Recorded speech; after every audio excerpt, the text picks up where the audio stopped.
What would I say to Paul Vanderklay's audience if they were all here? Two things I would say. The first thing I would say is you're probably wrong. The second thing I would say is if somebody else is wrong, who gives a shit? That's what I would say.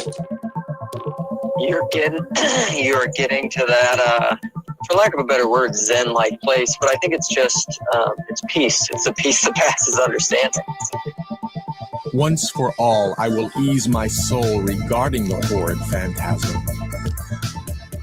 I have passed through no change of opinion concerning it since first I began to write or speak. But I have written little and spoken less about it, because I would preach no mere negation. My work was not to destroy the false, except as it came in the way of building the true. Therefore I sought to speak but what I believed, saying little concerning what I did not believe, trusting, as now I trust, in the true to cast out the false, and shunning dispute. Neither will I now enter any theological list to be the champion for or against mere doctrine. I have no desire to change the opinion of man or woman. Let everyone for me hold what he pleases. But I would do my utmost to disable such as think correct opinion essential to salvation from laying any other burden on the shoulders of true men and women than the yoke of their master. And such burden, if already oppressing any, I would gladly lift. Let the Lord himself teach them, I say. A man who has not the mind of Christ, and no man has the mind of Christ except him who makes it his business to obey him, cannot have correct opinions concerning him. Neither, if he could, would they be of any value to him. He would be nothing the better. He would be the worse for having them. Our business is not to think correctly, but to live truly. Then first will there be a possibility of our thinking correctly. My work was not to destroy the false, except as it came in the way of building the true. Therefore I sought to speak but what I believed, saying little concerning what I did not believe, trusting, as now I trust, in the true to cast out the false, and shunning dispute.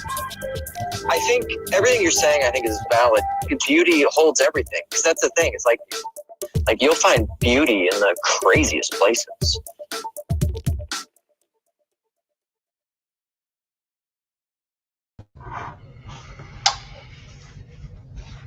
Good afternoon, TLC.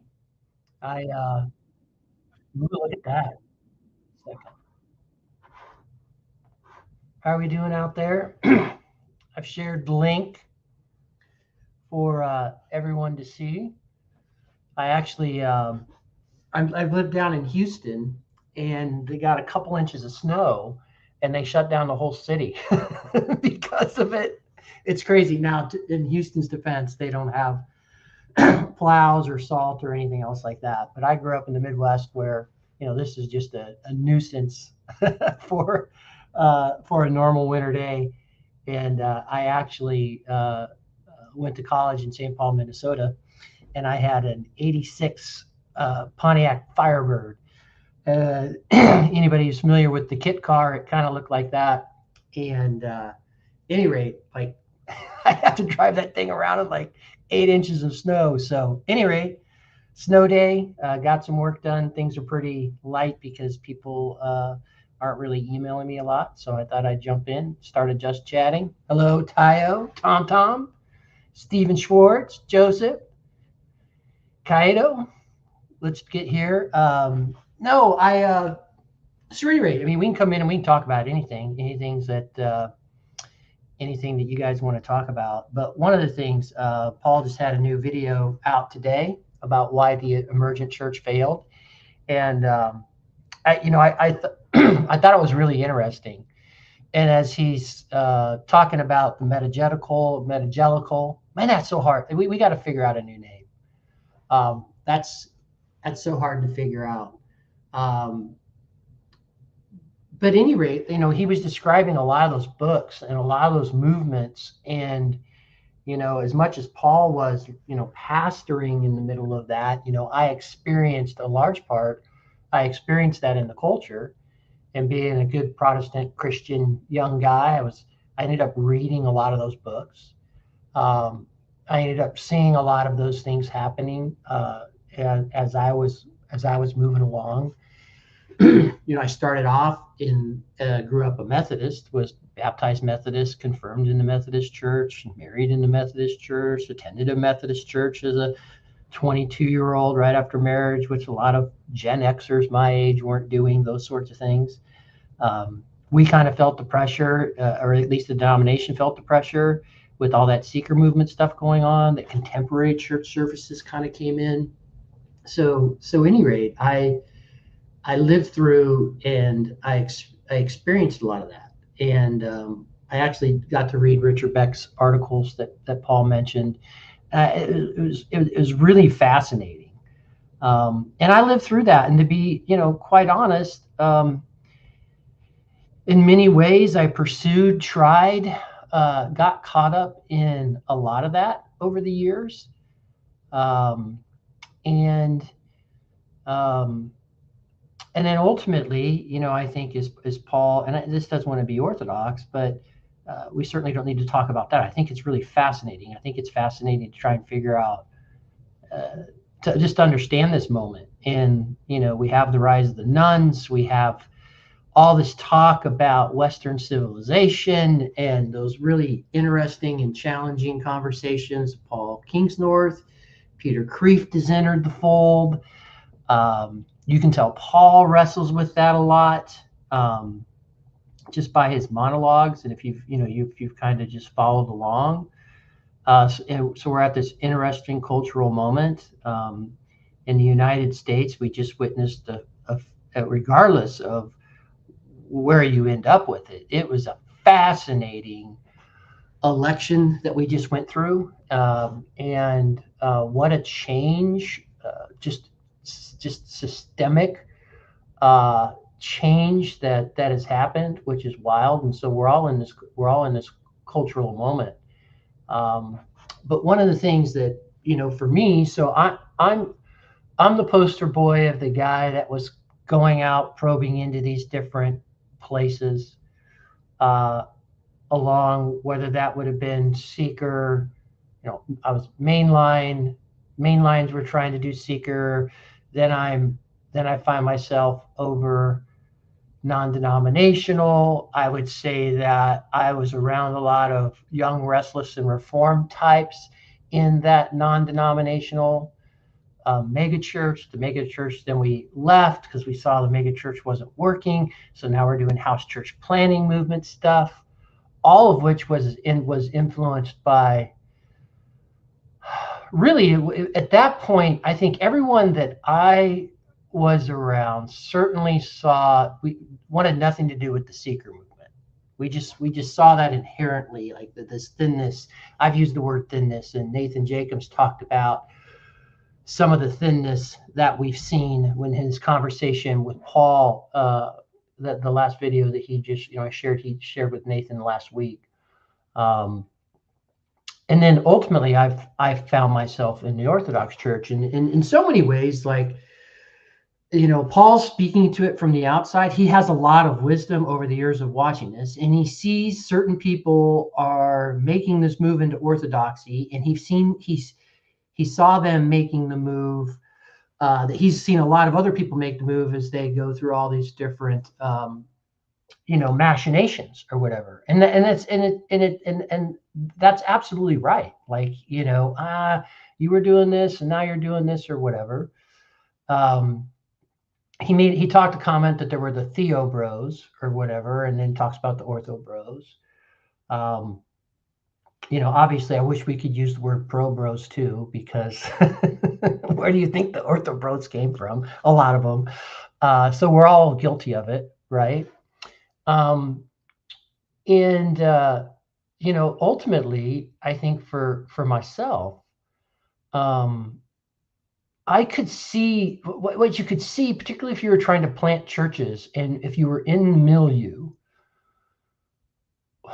What I could see, and what some of my friends around me could see, is that this isn't working. It's just not working. Something wasn't there. And so I think people were on a search for that. I think really all we can tell is our own stories. One of the things for me, and I'm not someone who just talked about Orthodoxy online and argued about it. Like I immediately within a month realized, like Paul said, go to church. I needed to go. And I went and I wanted to see if it worked. And so, I've been doing that for a number of years now and kind of put myself in the middle of it. One of the things I would say, which as we talk about kind of the emergence of church and the rise, and this is just for me personally, and being older, having gone on the journey that I've been on, is to make the move out of denominational Methodism. And it was twofold why I made that move. The first move is I saw, and I went to one of the largest Methodist megachurches in the United States, in Kansas City is where I was at. I saw this move towards this trying to discount biblical teaching and move towards this progressive way of thinking. And I was like, whoa, whatever this is, I want no part of that. And so I found myself out in kind of the non-denominational sphere. Then all the other things that we were trying to do, and our house church was an Acts 2:42 house church planning movement. What were we trying to do that? We were trying to go back to the early church. Like, okay, right after Pentecost, what did it look like? Because we wanted to get, back to the roots. What was the real thing? But within that, what you find is, particularly if you're doing it with house churches, which is wonderful and it's organic, but man, it's super hard on a lot of levels. Like one of the levels is, we had a collection of house churches which gave it a little bit more stability. But if you've got 5 families in your home and 20, 25 people, which is kind of, it's kind of probably about as much as you can really do in your home. If a couple or 3 families decide they want to do something else, they're your house churches, like it's gone. And then the second thing, when you're loosely affiliated, you do those other things, is that I have just found a lot of the house church planning movements that I've been around, they don't exist anymore, or the house churches don't. They morph, they move along without institution. It becomes really hard. Like it's really hard. And I think they're beautiful in the moment. And I do know some house churches that have been around for a long time. They're really committed family members. They're there. I'm not trying to discount it. I love the spirit of it. But to survive that becomes difficult. One of the things that I found for me when I finally found myself, because of YouTube, and quite frankly, because of this little corner, and because I actually went into a church and started doing the practices and figuring it out, was for me, I realized I was home, but that search was over. Like I could just rest. And the Orthodox Church is what it is. It does what it does. It does not move quickly. There's practice, there's depth, there's all those sort of things that are there. But there's also I found a lot of rest where I was always searching for what's my next devotional, or particularly when I was preparing as a pastor. Okay, which book of the Bible are we going to be in next, and how we're going to focus on that? And I was always trying to figure out what the next thing is. And then to me, to step into a liturgical calendar, and you have the readings of the day are right there for you, and you follow into this rhythm and this pattern, which a lot of the Protestant churches, the CRC has a lectionary, like they pattern that. There was just something that was really good for me. But I have to admit, like I said, I got here, I'm an emergent exile. That seeker stuff was really popular in the 90s. And there was a certain amount of excitement about that. But really where I really did my wrestling and was trying to do ministry was in the midst of that emergent movement. And then trying to make sense of all that. So anyway, I thought that Paul's circling around it. I really thought it was good.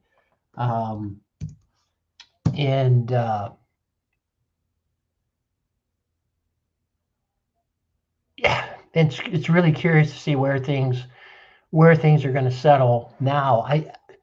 If you look at a lot of statistics and you look at where, well, particularly even Gen Z, of what they're looking at, it appears that they're looking for something, no matter what form, something that looks more traditional.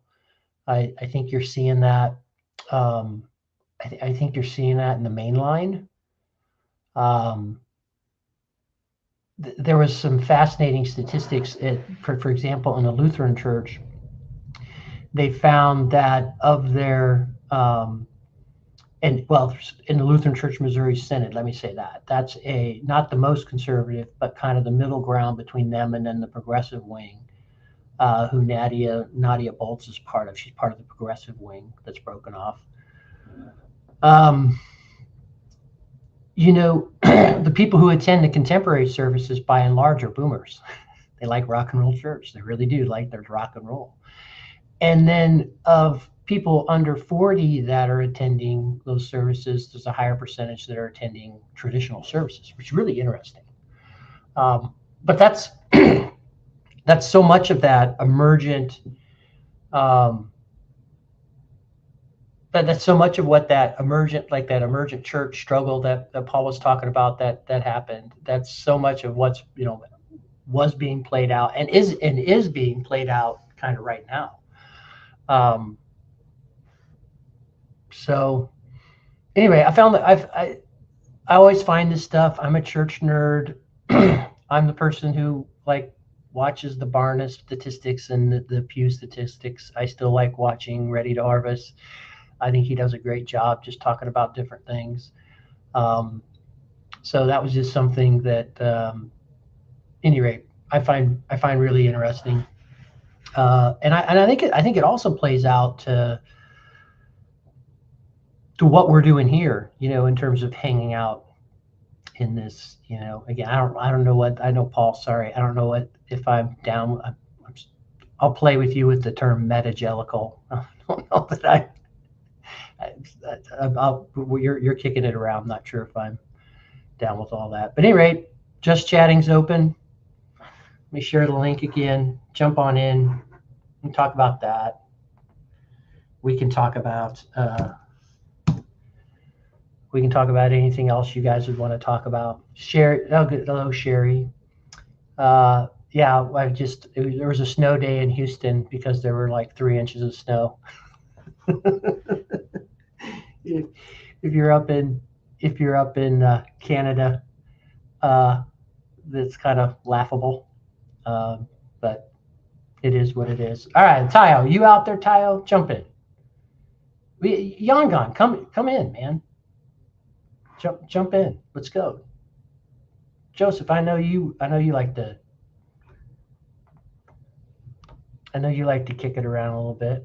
Oh, here we go. Oh, and so see, this is legit. So the schools are closed up in Minnesota because it's 20 below. And so, Mandy, you'll laugh about this. We got an alert on our phones here down in Houston. Is that we had an extreme cold alert because it was going to be 28. I was like, oh, that's not extreme cold. It is for here, because our average is this time of year is about 65. So it's generally pretty nice around here. But I was like, yeah, no, this isn't extreme cold. When I was going to school in St. Paul, Minnesota college, there were no school getting canceled. We'd have to walk across campus when it was 1 degree with a 30 below wind chill, and just get to class. Here we go. Uh-oh, Jan God thinks I'm peer pressuring him by calling him out to jump in. Well, I went to high school in the 80s, Jan God, so bullying and peer pressure was still in full effect. We didn't whine about it. Tayo, what's up? I can't stay for long. I've got an extra meeting in a few minutes. Good for you. But you said it wasn't working. What wasn't working about the Emergent's mode of church planting? Well, when I say it wasn't working, it was probably wasn't when it wasn't working. It probably wasn't like a lot of things. So when I say that, I I probably mean a lot of things when I mean that. I mean transformational, which is turning casual Christians into what we call disciples, true followers of the way, right? So actually doing the things. Um, the the other thing you could see is you could see it starting to fracture, like Paul talked about in his video today. Like it fractured into all these elements quickly, and you had your different flavors or your different types. Um, it just it didn't seem like it was going to last. You know, those are the sorts of conversations I was having with my friends, and in some ways that bore out by what Paul's talking about in his video. But I think the church is in the same way culturally, Tayo.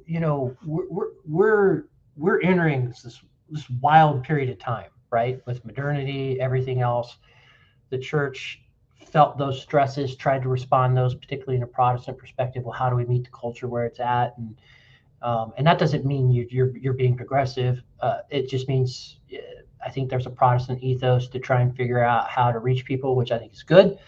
And so a lot of the critiques I think have to be played out in terms of what's happening in the larger culture. But I had this deep sense that everything was.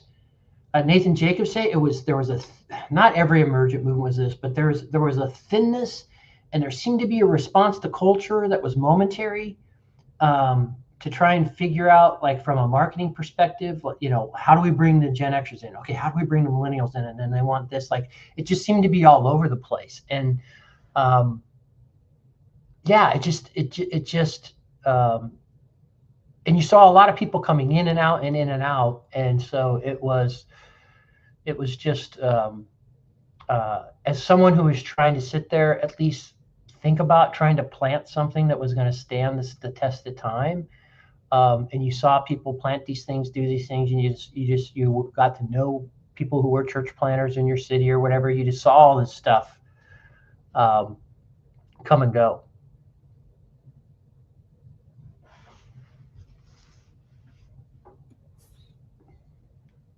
I'm gonna have to jump off, but I guess my final question is something like, in which way is the metagelical slash orthodox revival online different to the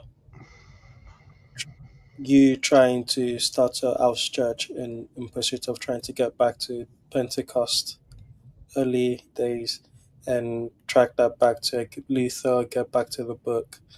In which way is this a different form of Christianity,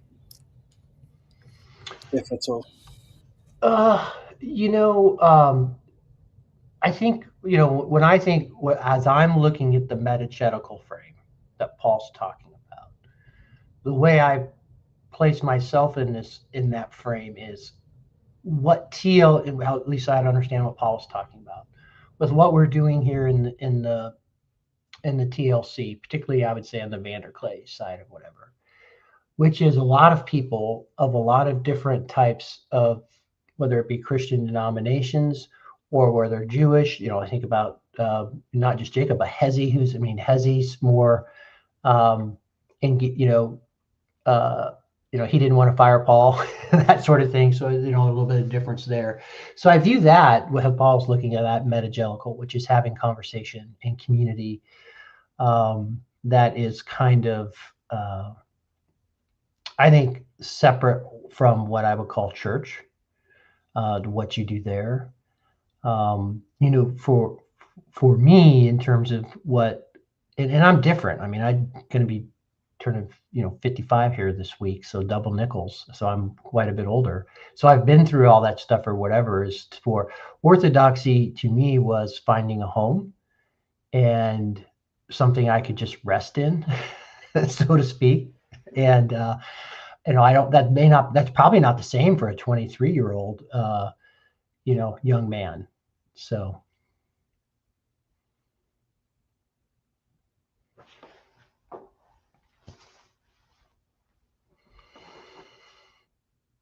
And I think Satai to go up.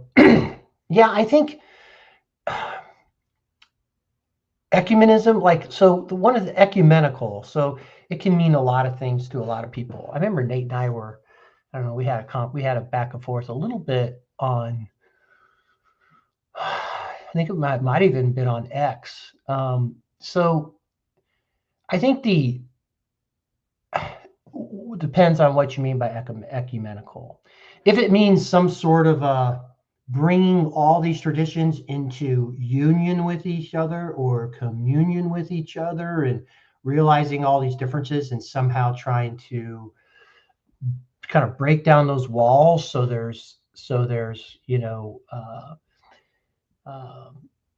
to get rid of the distinctives or the differences. I think I think people who critique, ecumenism or being ecumenical, there certainly is a faction that views ecumenism as being something like that. I think the different thing is like, from my perspective, like, and I don't want to, okay, I'm going to say it, but I think I can say it in a 12-step format where you only have a God of your own understanding. And when you're in a 12-step group, you can totally have your conception of God, and that has to be respected or whatever. But from my perspective, for example, like I believe the Orthodox Church is the way for me. Like, I just think it's the way. I think it's the church. And so, and I want the Orthodox Church to remain the Orthodox Church with all its distinctives. Don't change for me. Like, that's what I'm joining. And I don't want it to be the Roman Catholic Church or the Episcopalian Church or something like that. But that doesn't mean that I don't dialogue and have respect and seek understanding and be in community and love people outside of that.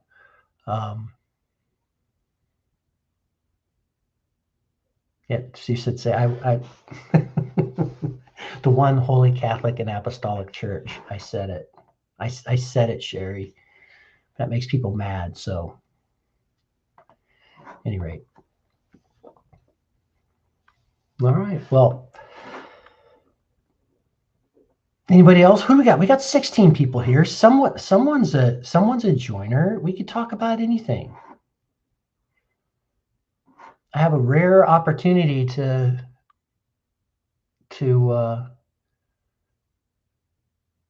join in, so I figured I would just do it just chatting. I didn't have obviously I kicked off a little bit. I don't have a full Luke monologue. Yeah, I am the only one with the snow day, apparently. Well, Mandy has a cold day, but that means a lot of work for her because that means her kiddos are crawling all over her. Yeah, the other thing I was wrestling around with, and it's really been peaking up, was and this is more complex, but I think it's topical, at least for us here in the United States. But I think for a lot of people, kind of what happens in the United States, I think, like, would it be Canada or UK or some other people in Western, like, there is some major impacts to what happened. Look at Mandy. She is. I love it. I love it. Very trad of you. Very trad of you. I love it. But Paul Kingsnorth's First Things conversation. Peter Kreeft came back. I love Peter Kreeft. I will just full well say that I really love Paul Kingsnorth. I really like Peter Kreeft. So those are two people that I really respect. I think what Paul was talking about in Kingsnorth's, where he really threw down the gauntlet of Western civilization, which it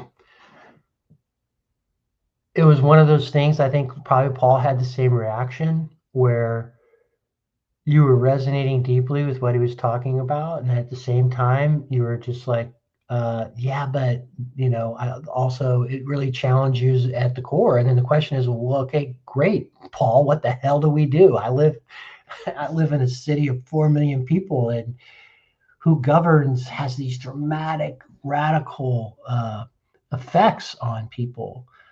And so, what do we do? Like, but I think it's challenging. I think, it is. It's that struggle with, okay, we as Christians, and I always knew this, that like, if your life just looks like your neighbor's life, like you're all just doing school, you're trying to get your kids the same college, you want them to get the same jobs, you're doing all the same vacations, wearing the same clothes, doing the same stuff.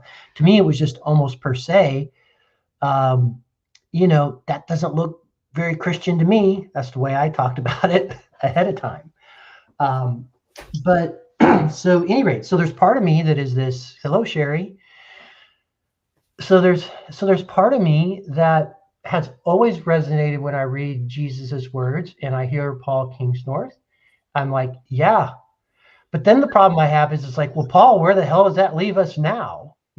So it's a wonderful conversation. And then Peter Kreeft picked it up and, basically was echoing very similar things. Like, we're of this world, we're not in this world. When you look at what Jesus is. And then how do we make sense of that? Like, how do I live and move and be in the United States of America who, has responsibilities to my family?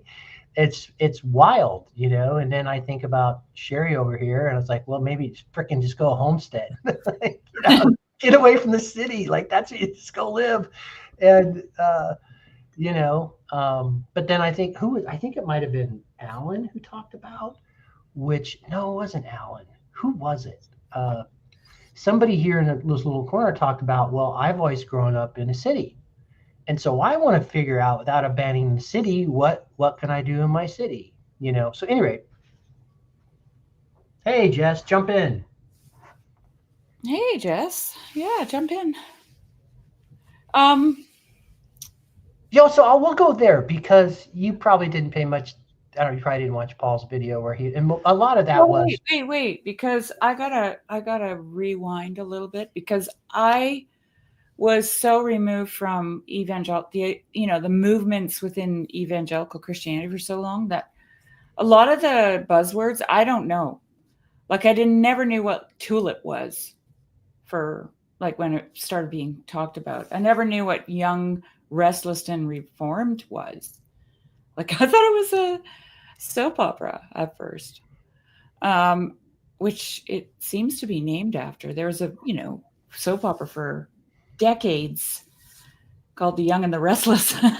My grandmother used to watch it. So did mine. Yeah, and then and this Emergent church is another one of those. Like, so I don't. Maybe could you tell me in a like a nutshell what Emergent church is? Because I don't know. Well, so in a way, when that seeker movement started, when they refer to like Willow Creek or whatever. So what is the seeker church movement was? It was to try and break down the hurdles for someone to come into church and have them to feel really comfortable, okay. And welcome. And you had a lot in that. So what'd you have? You had really cool music, right? Because they would like cool music. Okay. You would also have so for example, I went to, it kind of was based on Willow Creek seeker model stuff. So the pastor did a 4-week sermon series on U2 songs, right? Oh, gosh. So you could come in and it's like, oh my gosh, I know U2, and you talk about it, and I'll raise my hand. Like, by the way, the pastor I went to, he was a really cool guy. He was like a Paul Vanderklay, like really, really awesome guy and a really good teacher. Like, he was a really gifted teacher, and he spun some they were fun messages to listen to. You know what I mean? And then you got to listen to the U2 song, and then you got to listen to the lyrics. And so seeker would have been something like that. Okay. And then coffee shops and all this other sort of stuff. So how do we have someone who's unchurched or whatever, how would they come in and feel comfortable without all the trappings of Christianity that would scare them away? So that would be what seeker would look like. So in the emergent movements, which they tried to get a little bit away from, although you didn't get rid of all those trappings, then you had folks who were trying to engage culture in a different way. A lot of the emergent people that I was around were people who like would look down on like some of that seeker stuff, whatever. And, you know, they would have, and he talked about the theological bros or whatever. It took on just kind of a different feel. So for example, a Mark Driscoll at Mars Hill was not trying to be seeker friendly, right? Like he would come at he spoke with this kind of very fierce preaching style, masculine, you know, that sort of stuff, which is very different than a seeker vibe, stuff like that. But when we talk about the emergent church, there were lots, like Paul talked about it, like that emergent group, there were lots of things that flowered out of that. I mean, you had woke emergent, you had all sorts of other things that were starting to go on. Okay. It sounds really secular to me. I'm just going to say, like, off the top of my head, right? It sounds like what somebody with good intentions would be trying to do for the government who worked in an office labeled propaganda or ministry of truth, you know, like, because, and these are just first impressions. Because essentially what you're trying to do is attract people into a movement of some kind, right? Like something that you think is good for them. And so that, like, this is often my argument about fascism or, you know, communism or any ideology, is that the people who were, you know, the bright lights in those movements, and we all, you know, we're not going to say their names. They actually thought what they were doing was a good thing, right? Otherwise, they wouldn't have done it. Like, I don't think that they thought what they were doing was a bad thing, if that makes any sense. So, you know, like, I'm just, and so I'm wondering, and I think this is also the question that Paul Kingsnorth is giving everyone. How do we do this as Christians? Because essentially, what you're doing is you know, even in all these well-intentioned, you know, whatever, all the different movements in Christianity, or in evangelical Christianity, let's say, you're trying to build a civilization. You're trying to build a culture. You're culturing something, right? And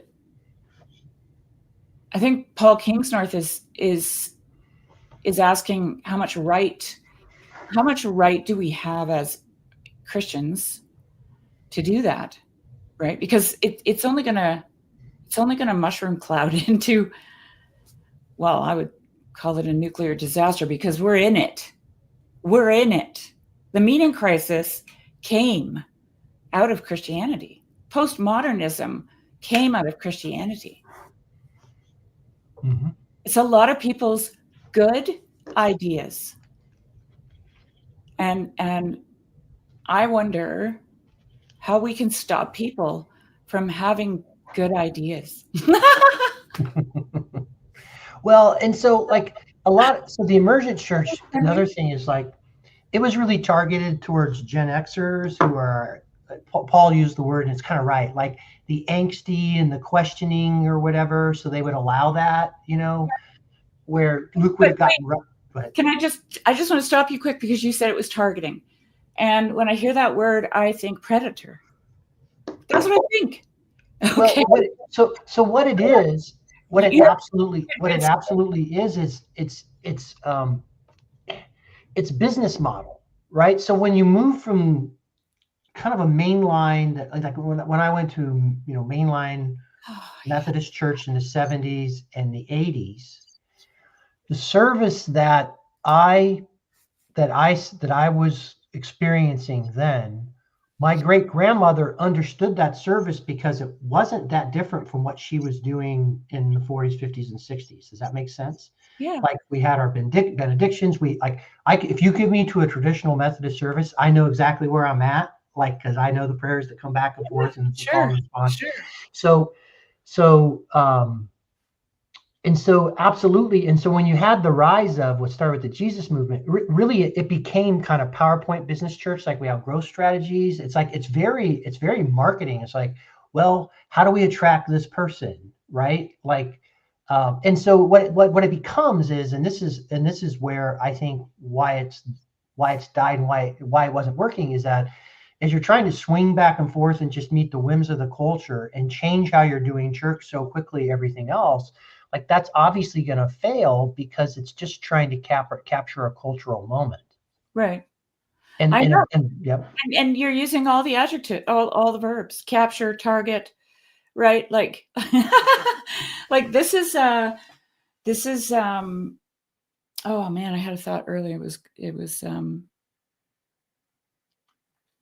like Father Deacon Rick says, we need to learn to build on what's already there, to build on Sophia. And hey guys. Yes, hi. Good to see you. Yeah, you too. Let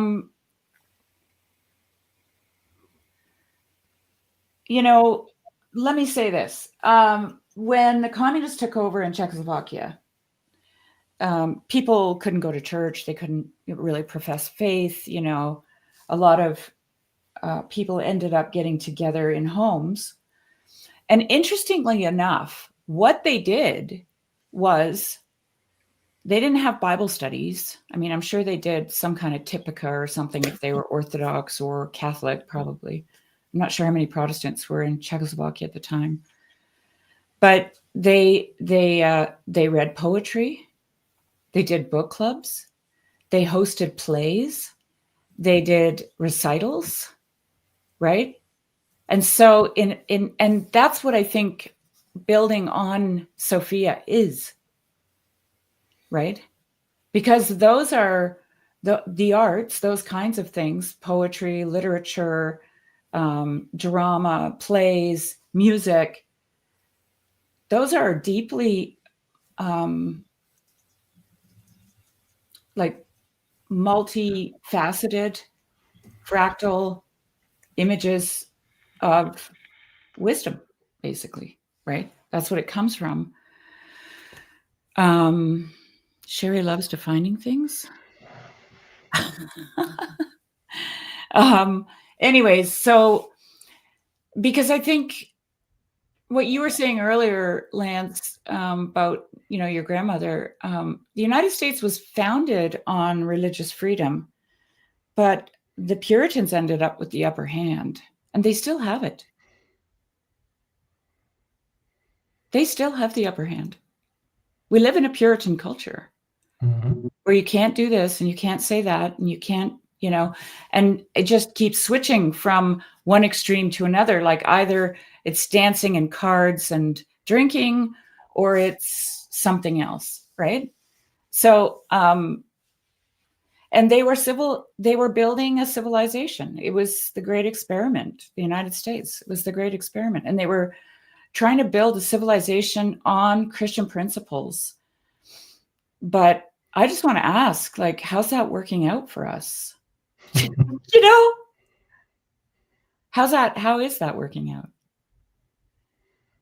So anyway, those are just random thoughts that I'm having, because I'm listening to how you're talking about this, not necessarily what it is, and I find that the most interesting. Like I said, you're using words like targeting and capturing and drawing in, and they all have that can all be good for the good, but it's ultimately it's manipulative and it's predatory, and I don't know if that's how we're supposed to be as Christians. Like I honestly don't. Like I'm asking an honest question. Jess. Hey. Thoughts, or you just want to warm up a bit before you jump in? Sherry, you're referring to like the emergent church stuff you guys were just talking about? Yeah, I asked Lance to explain it to me because I don't know these buzzwords, right? Like I don't, like Lance started out with the seeker movement, and then gladly he explained it because I didn't know that one either. I think I figured out Tulip and Young, Restless, and Reformed, but the rest of them, I'm out of the loop, and now it's metagelical. And I don't know about that. I don't like it. I'm just being honest. Mm-hmm. And I don't like it mostly because it's just another buzzword, Yeah. I mean, it kind of gets at where like buzzwords are. Yeah. It kind of gets to where, like, how evangelicalism is a melting pot of stuff. Things that used to be separate now coming together. But like, as far as the emergent church, I always thought that, my experience of it was it was kind of the first impact or one of the early impacts that the internet had on evangelicals, because it's like early 2000s or something. So, I mean, I guess video isn't quite out there, but chat rooms are and stuff. And so you could go on. I was involved on MySpace with some chat rooms talking about, postmodern Christianity or emergent Christianity. And it was a place where you could talk about things that you couldn't talk about at your evangelical church. And the main thing that I always thought it was is that like, if you asked a question in a Bible study that was like, how do, whatever it was, like you're expressing some sort of doubt about something, the Bible study leader was expected to give the right answer, and then you're just supposed to take it. Yeah. Like there was basically no room for doubt. And it wasn't even that. It was the active suppression of doubt, and so that's a repression. Like you wouldn't allow people to work stuff out, and so you would repress it, and then it just sort of bursts out over here onto this internet forum because there's no other place to talk about it. Or would you even say it becomes a manifestation of like unbelief to the point that you may consider yourself no longer a Christian? Yeah, there's a lot of people that there was the emergent church pipeline just straight into atheism or into Eastern spirituality or just New Age stuff, or into, there was kind of like in different areas trying to like recapture some high church stuff. Like there was like, okay, we're Lutheran, we'll have the high church stuff, but it's an open space for questioning and being, yourself and all this kind of stuff, which was sort of too ethereal to actually like hold anything. So like it never really manifested anything, but it was like this sort of outburst from the sort of, because faith in evangelical culture in like the 1990s, early 2000 was still materialistic, rationalistic.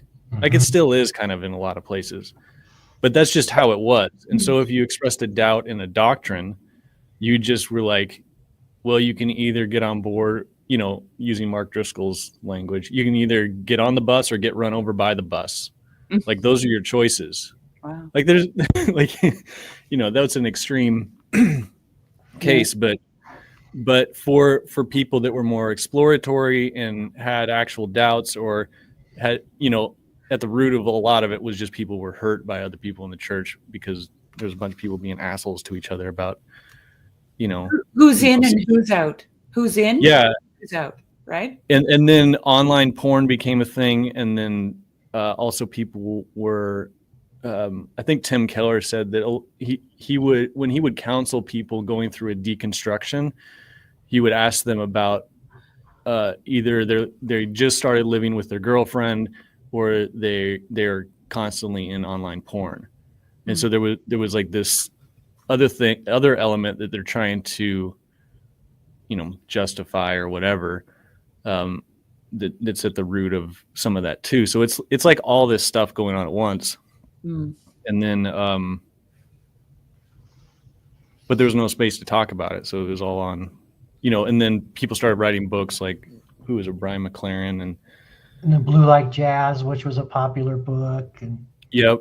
Yeah. And I remember in Blue Like Jazz, the one scene that stands out to me, and it's sort of just a characteristic. He's going to a really liberal university in Oregon, and for Halloween, one of them dresses up like the Pope, and they make a big confession booth. And so then some people could come into the confession booth and talk to the Pope. But the thing is that when they came inside to confess to the Pope, it would be kind of like a joke. They'd sit down and be like, all right, do I confess my sins now or what? And the person who was dressed as the Pope would start apologizing for all the things the church did. Like, would start confessing to the person. And actually it was some people left crying because it was so emotional. No one had ever apologized for the hurt that happened to them in the church, So, so the confession was coming from the institution instead of from the person to the institution. Yeah. Okay. So the person, so it was either him or one of his friends in that story that they were dressed as the Pope, and they were confessing to the heathens, to the campus is full of just people that are all, gay and queer and witches and Eastern spiritual people. It's all like a mix of all kinds of stuff. And so when they saw the little confession booth, they all thought it was a joke, and they thought it was kind of funny. And so they would go inside, but then the Pope would confess to them, and it was actually like a cleansing. Yeah, it was a cathartic experience for some of them. Some of it was still just a joke or whatever, but that was the kind of thing that like sort of captured people's imagination. Like, mm-hmm. You'd be like, oh, or maybe what if cultivated one? I think that? Or maybe it just cultivated an imagination, or woke. Like this is like George MacDonald says. My job is not to tell you something in a fairy tale, but to wake something up in you. And that feels like a waking up moment for Christians, right? But it's not, it's trying to address the problem on a horizontal level, it feels like to me. It's like, okay, we're all deconstructing because we hurt you, and now we have to apologize, and then we'll make it better. And we can fill up our churches, right? And yeah. But where's the vertical in that? Like, I don't understand. Like, there wasn't, right? And it was like Sherry, it was well intentioned.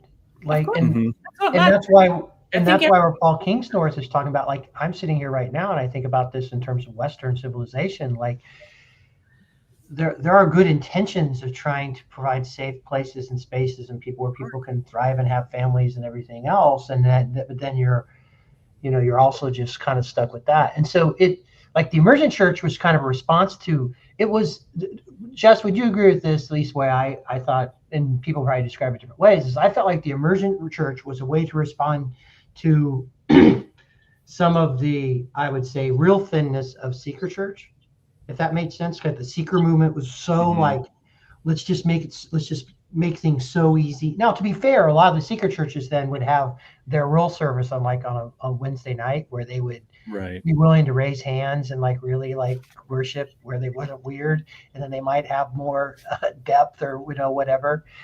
So they'd be like very upfront, like, hey, Sunday's the front door. Like, we don't do any of the weird stuff there, but when we get together on Wednesday, we can, go for it, so to speak. But wouldn't you think like the Emergent Church was a response trying to get back at what I felt, some people felt like it was a thinness of the seeker model. Would you agree with that, Jess?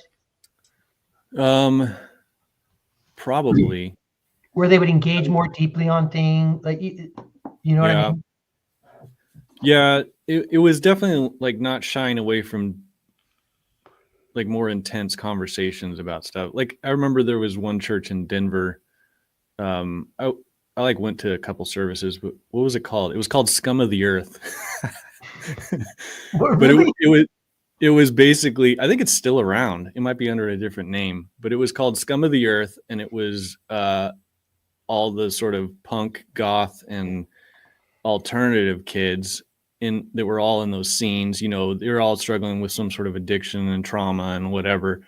And then they would all come together, but they're all in black and with spikes and eyeliner and all the stuff. And you know, it was interesting what they were doing, because the pastor there was he wasn't putting on a show or anything. He was honestly like trying to just meet with these kids. You know, some of them are homeless and that kind of stuff also. And so he would just pray with people and teach them about Jesus. And it wasn't, there was no, I don't know, it wasn't seeker, but it did have its own like culture. Like it was definitely like alternative goth church or whatever. Yeah. And I knew a church like that in the capital city of Switzerland, Bern, where they had an old warehouse, and then they built a big skateboarding, half pipe in there, and there's graffiti everywhere, and everybody just showed whenever, the deconstruction seems to me to be first of the building itself. Like the man had to go, right? The authority, and so now we're in a warehouse with broken windows and graffiti and a half pipe, and we're skateboarding and singing hymns or at the same time or whatever, making tie-dye t-shirts and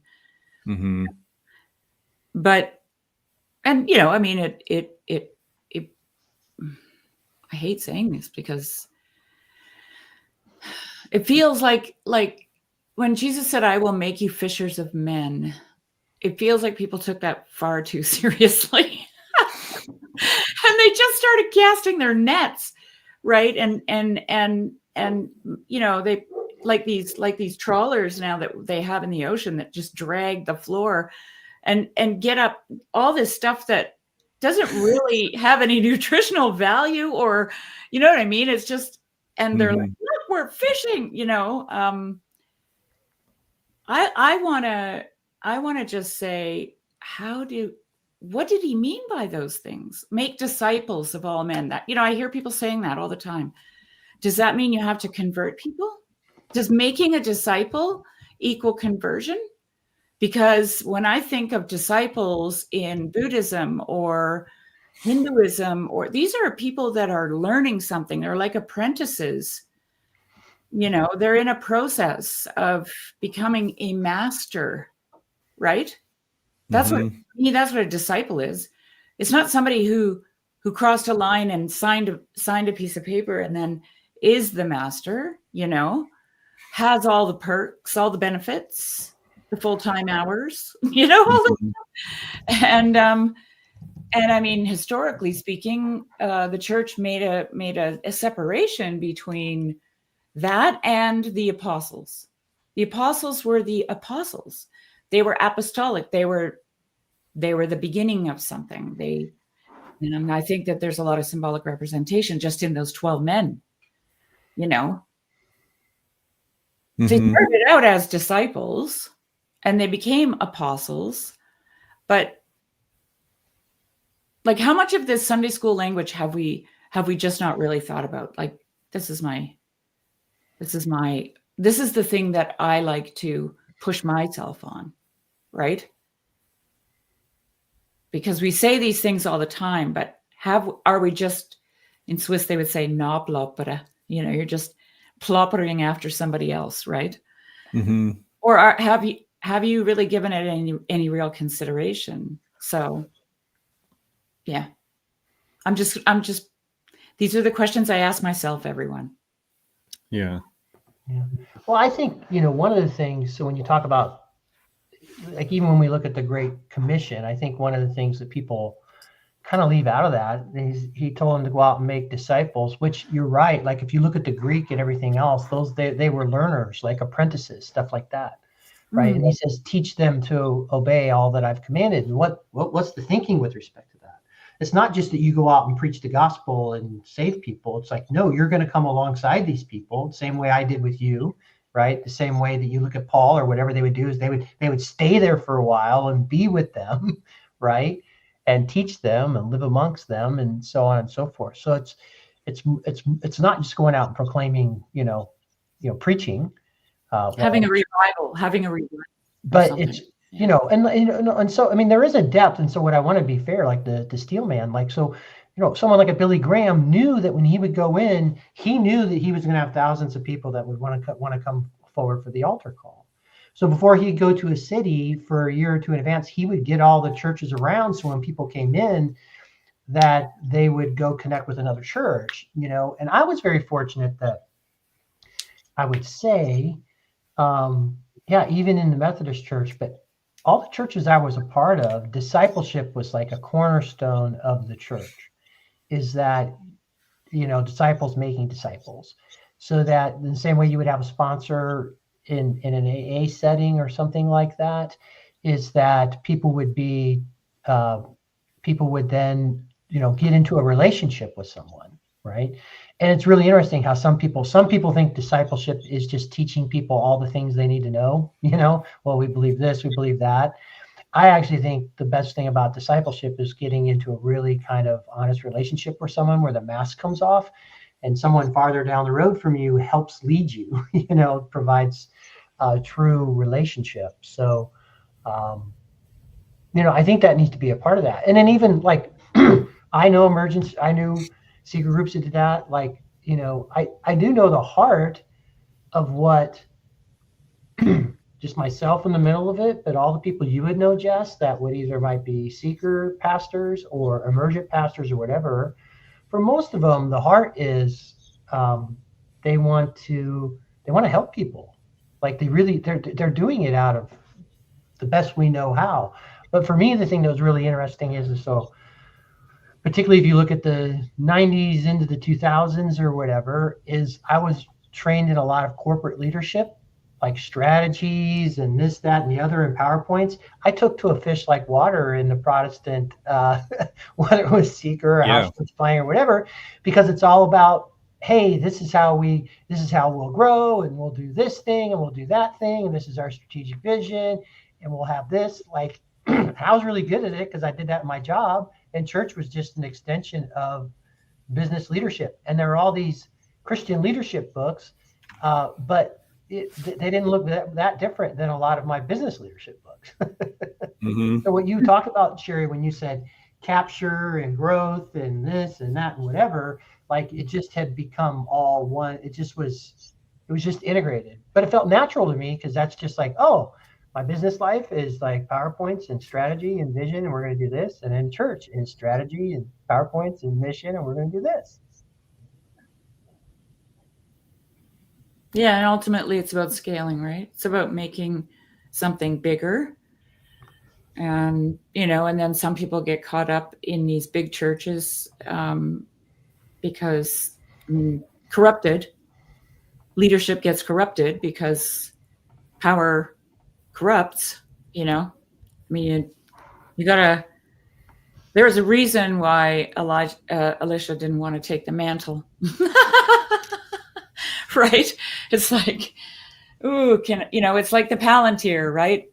We just did that on Lives of the Saints last Tuesday, where, only Aragorn could handle a Palantir. And actually, one of the points I made about that was it's the saints that can handle the Palantir. Oh, the Eye of Sauron in the ball. Yeah. Jonathan Demir just made a clip of it. So if you want to just watch Jonathan. Oh, cool. He made a clip of the Palantir, and it was so funny because Sam jumped in and he had this mystical experience, and he was asking us what we thought of it. And I'm like, oh my God, I just watched this Palantir clip from Jonathan. And then Jonathan made it. I said to him, this is a fractal clip. It's a clip of a clip of a clip. On Jonathan's channel. But yeah, during that, it came to my mind that it was actually Aragorn is, in a sense, a saint, right? This is what the saint can do. The saint can handle the Palantir, and essentially what it is the ability to see into the future. And like, I'm just getting really like, this is, I always like to get to the bottom of something. What's the thing at the, at the bottom making people do this with such good intentions. And what it is that they think they can see the future, right? So if the numbers are going down, then we have to fix that, because if it continues, our church will die. But we don't know what the future is. Like, that's just a fact. We just don't know what the future is, right? And and the other point for me personally is that Jesus always talks about, the now. Like somebody in the chat wrote, the kingdom of heaven is in you, is within you, right? If that's true, then if we're present with ourselves, then it presences itself, right? And that can only happen in a moment, in a now moment. So whenever you look to the past or to the future, you basically toss yourself out of eternity. And that's why scale is a problem. How do you scale something? Well, you have to start by imagining that you can see the future in order to scale it. You know what I'm saying? Does this make any sense? Mm-hmm. Okay. Yeah. Well, so one of the things that I saw, because I was around a lot of house church planners, I went to house church planning conferences where people all over the country were doing house church. One of the things that now that I'm 18 years removed and seeing a lot of that, is a lot of those house churches have not remained, because when you have something that's really small and intimate, and there are some that have had house churches from when they're kids, and some stay together, right? But without a certain size, people will leave, move, do whatever. It just becomes very hard to have something that sustains. And then if you have a family, one of the things that can be difficult, so I was part of a house church movement, and there were a collection, we'd all go through seminary together, and there was a collection of us doing different house churches, and then we'd come together on Sundays and gather. But there basically became a great breaking point within that movement. And so it kind of all separated. And then very shortly thereafter, almost none of the churches existed after that, right? And so, but if you have kids who go through that, that's really difficult. Like, we're doing this, and now we're doing this, and we do this. And so, like, my kids, I knew I wasn't going to go back to a mega. I'm not going to a mega church, because I don't want them to, me personally, I was like, I don't want them to see that as the model. But then your house church thing, you're trying to do that. Now you're trying to do it alone without the help of a whole bunch of other people. It's really difficult. And that's why, for me, to some extent, Sherry, which is, I think the fall, what will be, there'll be a remnant, but, I know people can make fun of this, but so for me, for example, no matter what happens, the Orthodox Church will be around. I know it will be around long after I'm dead in one way or another, right? And so there's always something that I can plug into that. But also when you had denominational, vocational, the main line, there was a consistency that no matter whether the pastor came or this, that, or whatever, your Methodist church on the corner was going to be a Methodist church on the corner, or Episcopal, whatever that was. You just knew that would be there. And if this pastor had an affair with someone, he'd be gone, and there'd be another pastor there who was a Methodist pastor. You know what I'm talking about? There was some steadiness, and I know we push against institutions per se, but it plays really practically, down at your real life level, at your family level. I know that I can stay here and my kids can stay here, and this will be something that they can have for a lifetime. Yeah. Any Emergent church or any non-denominational church. Yeah, go ahead. Well, then I would just say, or not, because we don't know the future, right? I went a few years ago to spent a. Sorry, I gotta run. I'll keep listening, guys. But bye. Bye. stayed in Nova Scotia for a month, and the place is just like, it's postcard picture perfect, like so beautiful there. And one of the things that you see a lot of are these little churches, and they're just kind of nestled in these little hamlets, with a few houses around, and they're all empty. Most of them, they're mostly all empty. They're trying to think what kind of churches they're. Well, Catholic Church, the Catholic Church, they had to pay off all their sex scandal stuff, so they sold all their properties, and United churches and Anglican churches, like various churches, and they're all empty. They're all just standing there. But here's the thing: I'm going to tell a little story, because this is what I saw when I saw these empty churches. When we bought this property, we had a swamp meadow. It's a low-lying spot.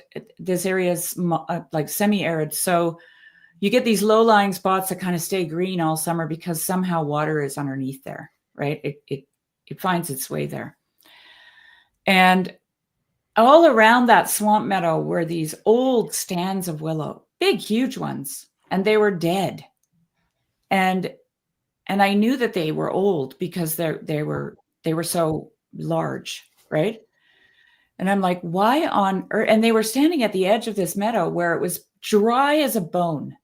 Like there wasn't hardly any grass growing there. It was just all this like semi-arid vegetation, I'm like, why in God's name would there be willows here? And they formed a ring, right, around this thing. Then I started noticing them a little further back in another ring.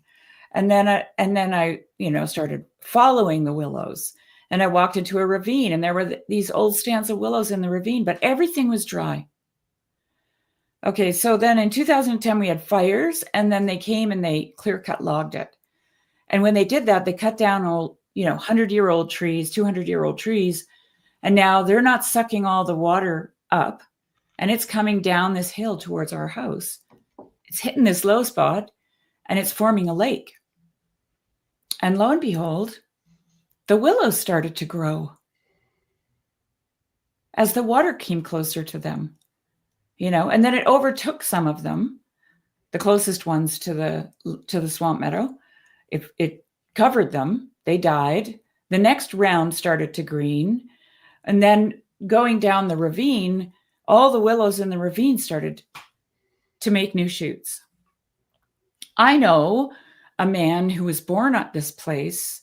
He passed away actually. So he would be like 90 now. He was born here. He never saw this swamp meadow as a lake. So I don't even know how old those willow stands were. Okay. And I was going through the book of Job with Jess when this happened, when this was all kind of transforming. And I remember when we got to the part in Job where Job said, but when, sometimes you see a shoot coming out of a stump. And he thought that might be life after death, right? We see all these empty churches as just death. But our God is the God of resurrection. And sometimes time just has to play out, these cycles in nature to bring back new life in a way that we couldn't even imagine. Like we can't even imagine it. There's my little sermon for the day. Yeah. Anyway, so jump in here. It's Regal? Is it Regal or Rigel? Like Nigel. I've noticed I've been a little bit out, but I know you've jumped into the Spirit Christian and so on and so forth. I want to talk OG Mike, who's been a longtime member of this little corner, has wanting to I just want to highlight your comments there, OG Mike. I do not disagree with you at all, right? Like you're just talking about God is everywhere present, filling all things. There are, Sherry is out in the bush. She's not going to a church every week, right? And yet God is all around her and she is connected. Like all those things are 100% true. I think from a practical matter, like when I was talking about those things, is that there, church ultimately, for those of us who are there, like there is a really important community aspect of it. That if you can partake in that, like there's a lot of depth there. And I would just say for me personally, like with my kids, now here's their dad who's out there trying to do those things, and they've talked to me about this, is that there is a challenge if you're going to a church and that church just goes away for your kids, right? And then where we go here or there or whatever. It doesn't mean, Mike, that God doesn't exist and where two or more are gathered, or you love him wherever there's that. But there is a practical thing, like with families and so on and so forth. At least I felt this as a dad in some ways, but then also having to experience it, is that and whatever happened, but there. I do think that there's some value if you can find it, if there's a community of people that know you through your whole life, and if you're connected into those people, like there's real value in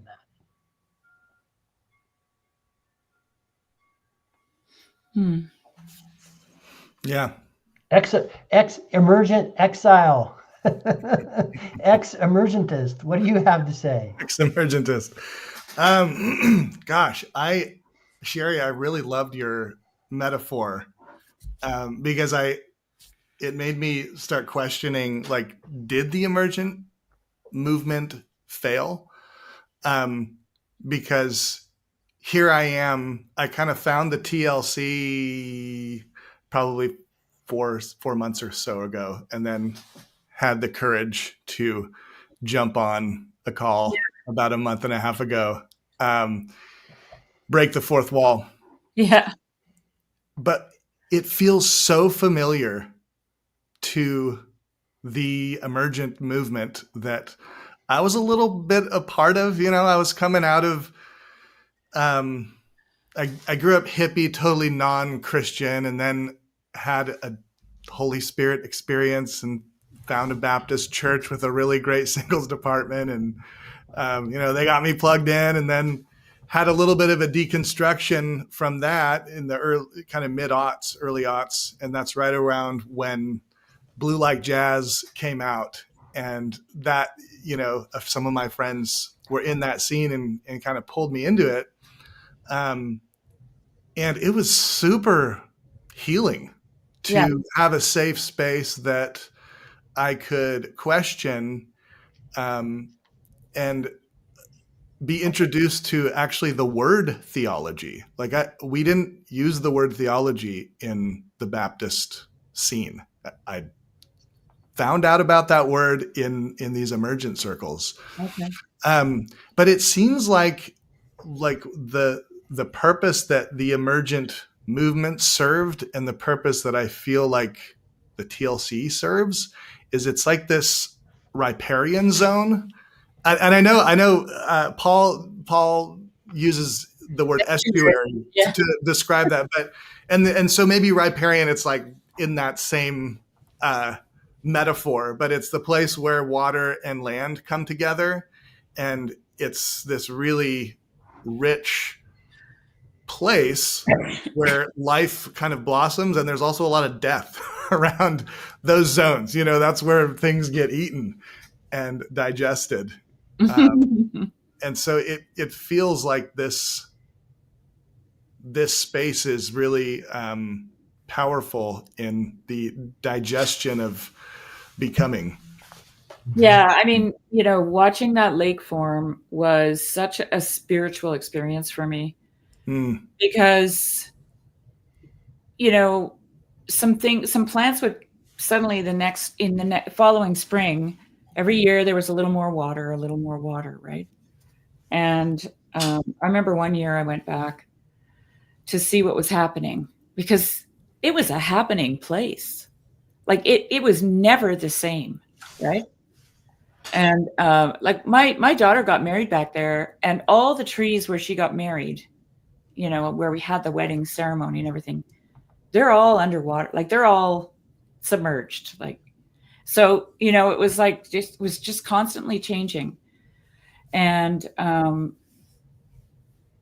one year I went back there and the whole edge of the lake was covered in marsh marigolds. And they formed this, like, it was like the fairies arrived overnight, and there was a party going on. They were in full bloom. It was like yellow, bright yellow, and they were thick, and it was as if somebody had gone back there in the middle of the night and planted a garden, like all around the whole.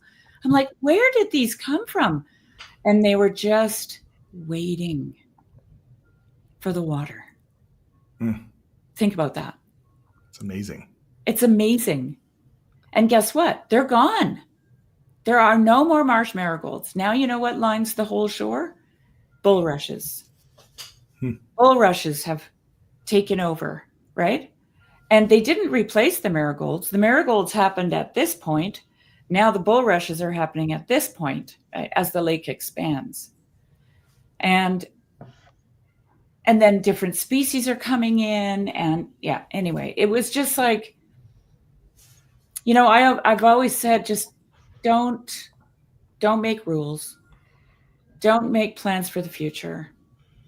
Don't try to fix things. Just let things happen organically and then see. Right. And I think that this, Father Deacon Rick said earlier, we have to build on Sophia, the wisdom of God. And that is Sophia. Nature is Sophia. And what nature has taught me over all these years is that if I don't just watch what's happening, I don't acquire wisdom. Because guess what? And they say this in the Orthodox Church all the time. Wisdom is acquired through attention. Attend. Wisdom, attend. And so that means you got to be watching and not interfering with the process that is at hand. That's my opinion. Amen. Are we all Orthodox in here? Lance, I think I know you are, right? Oh, so you ended up joining the Orthodox Church. Yeah. I've talked about this with Christian Baxter a little bit on our rando. Yeah, I'll check it. Just give me the short. So, yeah. Okay. So I see where you were at. And then how long ago when did you first go to an Orthodox service? Yeah. Well, so I won't give you like the 4-hour version, right. But basically, I was listening to Rob Bell. I'm reading Blue Like Jazz, listening to Rob Bell, and he has this sermon series. This was before podcasts, right? Mm-hmm. And the sermon series, it was like 8 lectures on heaven. And I think the series was something like The Flames of Heaven or something like that. And he was like dropping some serious Orthodox theology in that. I didn't really know it at the time. But that was back in, I want to say probably, 2005, 2004, I was in that scene. And then I found the Orthodox Church, I think in late, maybe 2005, and I was baptized sometime in 2006.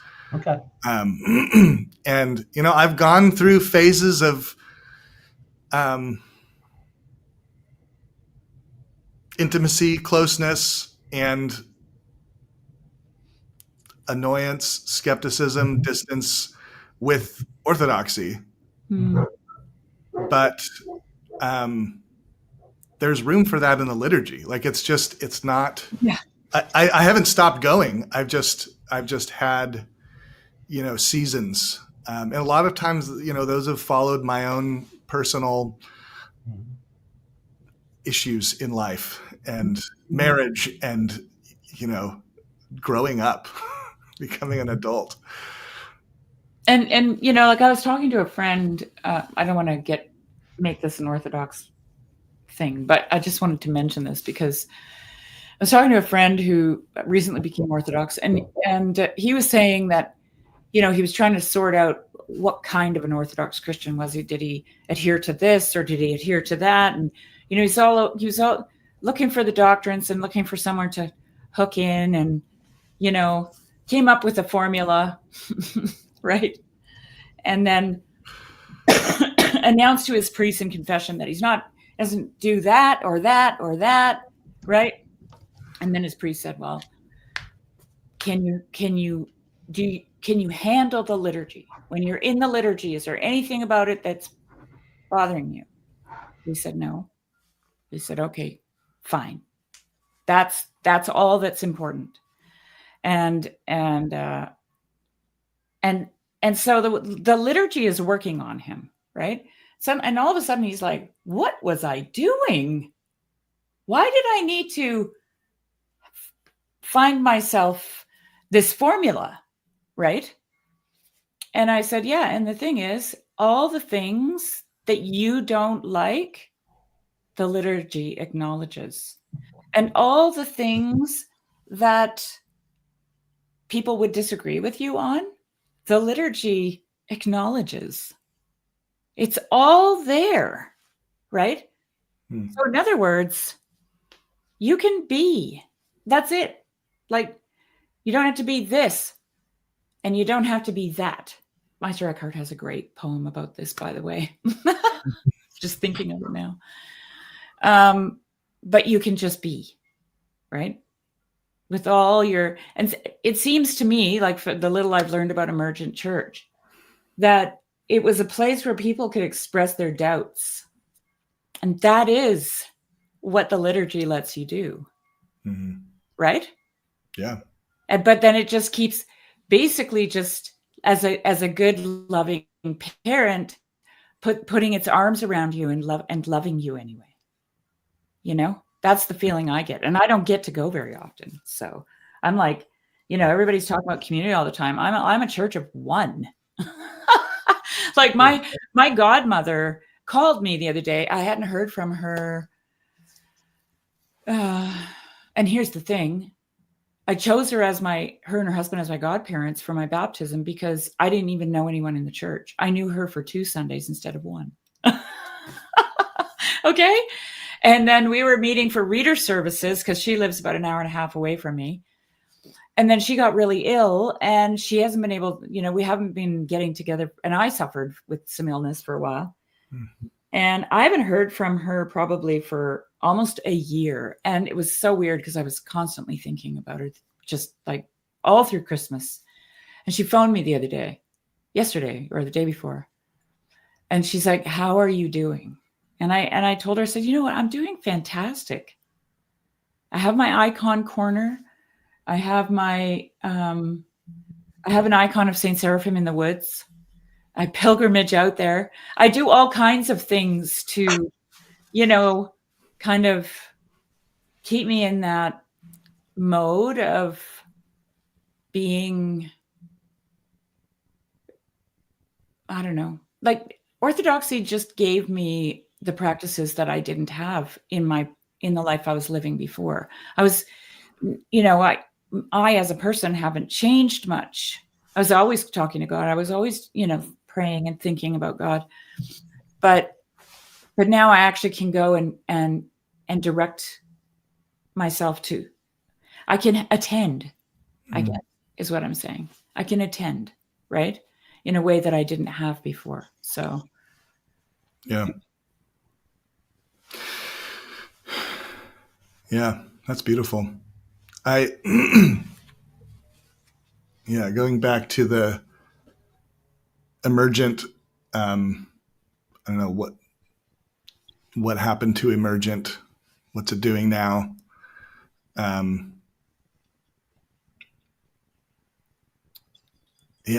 feel like what happened for me was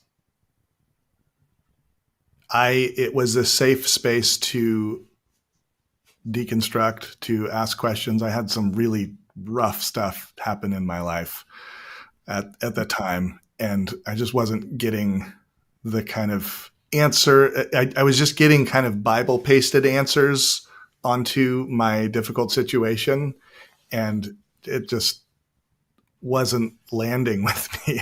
No. I didn't want answers, you know, I wanted something else. And so that Emergent church, I went to this place called Mosaic in Austin, Texas. Loved it. I still have friends from that place, and some of them are Orthodox, some of them are, went on to do other things. Mhm. But everyone had kids and started driving a minivan, and then like they didn't really fit in the emergent scene anymore, because Yeah. they're like buying cheap clothes from Walmart and like, all the things that that signal, muggles. Oh, really? There was a bit of a status involved in that church. Sounds like I it. mean, it's like an upside down stat. I don't. It wasn't explicit, but it was just a feeling. Like, Okay. it was a very young community, and Yeah. so when people started having kids and getting real practical and needing structure and all these things that this church couldn't really provide, people started leaving, and also I think people were looking for structure in worship and not this like constant recreation of a magical moment that's just kind of exhausting. Mm. And so that's kind of where I ended up needing something that would kind of catch me a little bit. Because I was also, as much as I appreciated the safety of being able to question things, I also needed some stability. And I think, Well, I mean, I'm not in a community, so I always find it hard to talk about these things with other people who are in community. But the little bit of interaction that I've had with priests, and I've had several really great priests actually, I don't feel like there's nothing I can talk to them about. Like I can, like I've talked to a priest about my position on apokatastasis, and he says, yeah, I'm not one, but that's okay. Like it's just like I'm okay, because like, coming out of the background that I came out of, you really were self-censoring a lot of the time because you just can't talk about certain things, otherwise you risk being ostracized from the community, right? That's like basically it. And I thought, well, here's my litmus test. I'm just going to say shit. See what these Orthodox Christians do. And they're not nonplussed about it. I'm like, really? Okay. This is interesting. yeah. I mean, I do know that, from the internet that there are people out there but that's not my experience. Yeah. In real life. Well, maybe it's partly because you're closer to nature. I mean, with the Orthodox Christians that I've come into contact with, like I remember when because I had these two icons of Saint Seraphim, and I had one first, and then I got a second one, and I thought, what should I do with this? So I was thinking, what should I do with this? And I was like, oh wait, this is a person. Why don't I ask him? So I'm like, what should I do with you, Saint Seraphim? And he said, put me in the woods. And I'm like, well, oh crap. I don't know if that's legit. Like, is that an Orthodox thing to do? Can I do that? Right. Anyway, I ended up visiting a friend on Vancouver Island, and I went to the church that took me in as a catechumen on Zoom, like a couple of years before that. For the first time, I got to meet everyone. And there was a lady there who was, kept in close touch with me. And I said, Christy, I have a question. I've got these two icons of Saint Seraphim, and I'm not sure. Like, he said he wants to go in the woods, but is that okay? Can I do that? Because I'm used to, constraint, restraint, like, don't just go out, She's like, Sherry, do you know anything about him? And I said, no. She goes, Sherry, he had icons all through the woods that he used to go in pilgrimage to. And I'm like, what? And then, of course, we were both like goosebumps, right? Yeah. So are you on Vancouver Island? No, I'm in the interior of BC. Okay. Yeah. I'm grew up in a little town called Port Townsend, which is on the other side of the border in Washington State. Oh, okay. We could see, like, on a clear day, Vancouver Island. Such a beautiful part of the world. Yeah. Hey, Luke. We missed Luke earlier on. Luke is, and Paul got a shout out from him, like with Rob Bell and Peter Rollins and everything else. Like, Luke came out of a lot of that emergent stuff. Yeah. Yeah. We all do, Mike. We all do. I'm still listening, but I like desperately need a coffee, and I didn't want to leave Lance here all alone. And so I actually, didn't make my coffee for you, Lance. So I'm gonna listen and make my coffee. All right. Sounds good.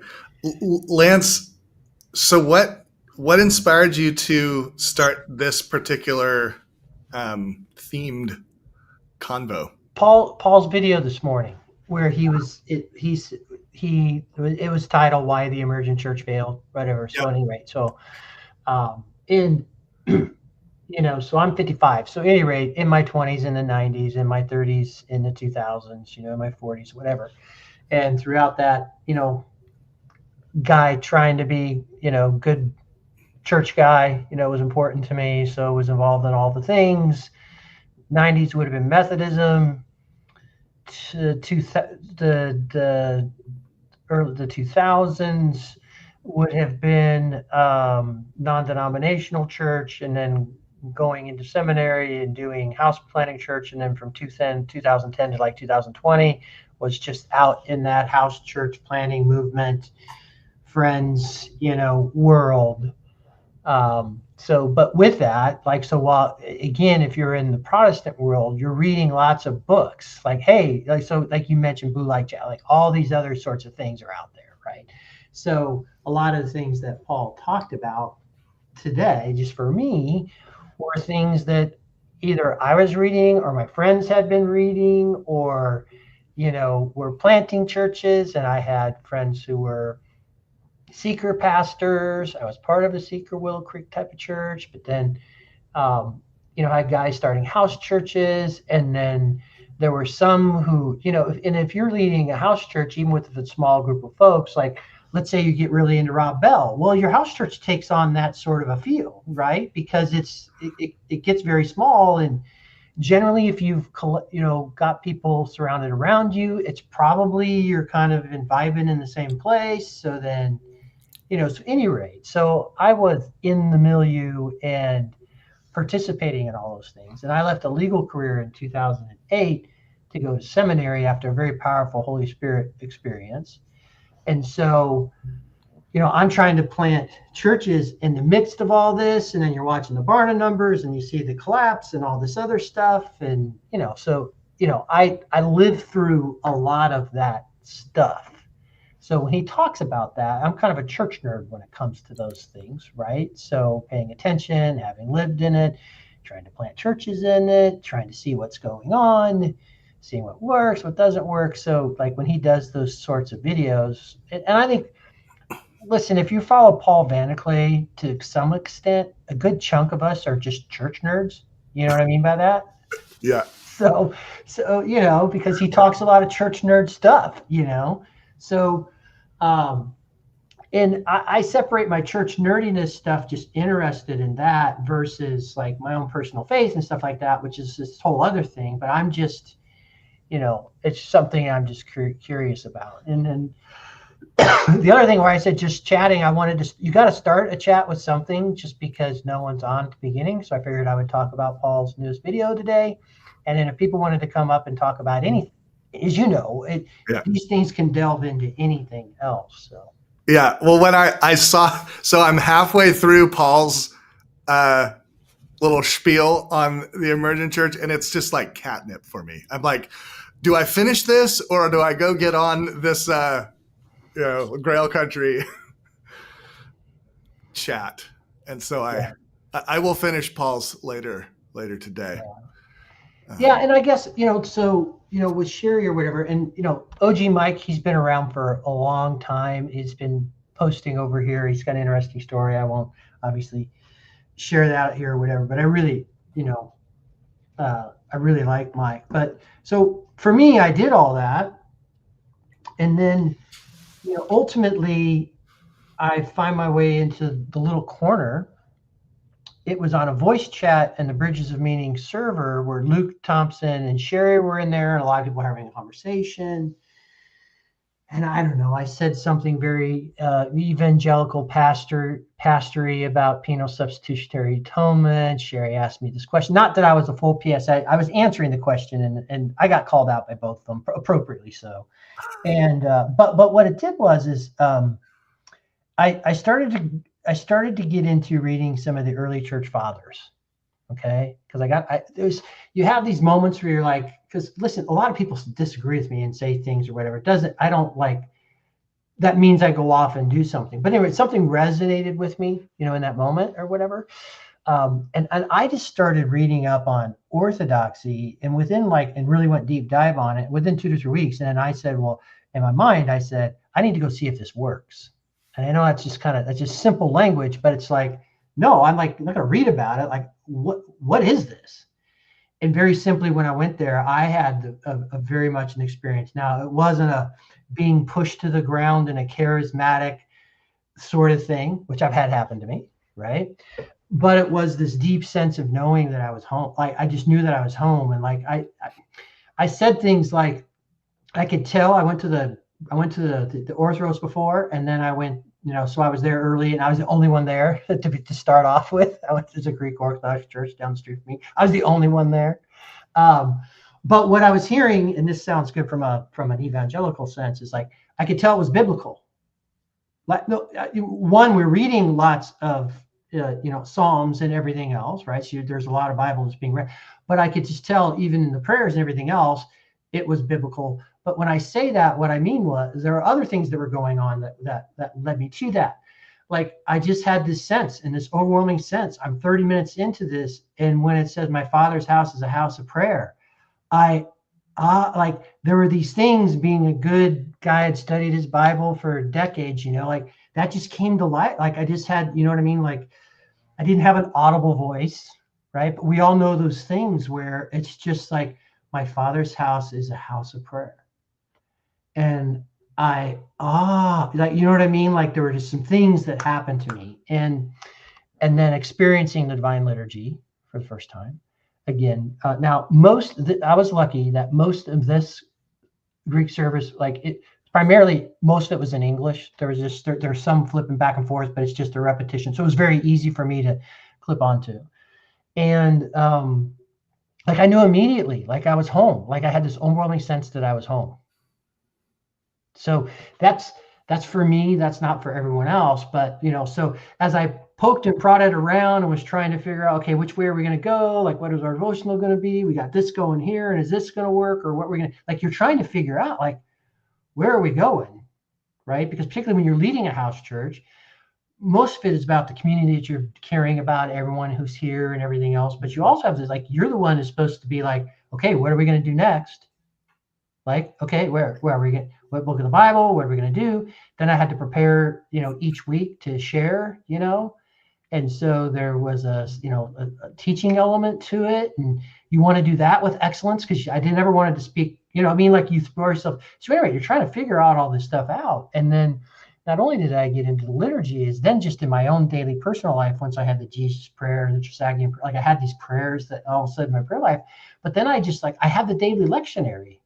And I have the week to week, there's the focus. Like, it just, oh my gosh, like, I don't have to try and figure out all this stuff out, and it's here, and I just do it. And like you say, like any mature Christian would, like you talked about it. I don't care if Paul Vanderklay has had times in his life where he's super connected and God's really close to him and things are jamming. He has other periods of his life where it's hard and it's difficult. And that's just the Christian life. That's just the human life, right? No matter what setting you're in. So for me and someone, so if I were someone who wanted to critique me doing this, and I was like, well, Lance, you were just searching around and you just got tired and you found a place where you could just and that could be a fair critique of me. Maybe that's actually what happened, but if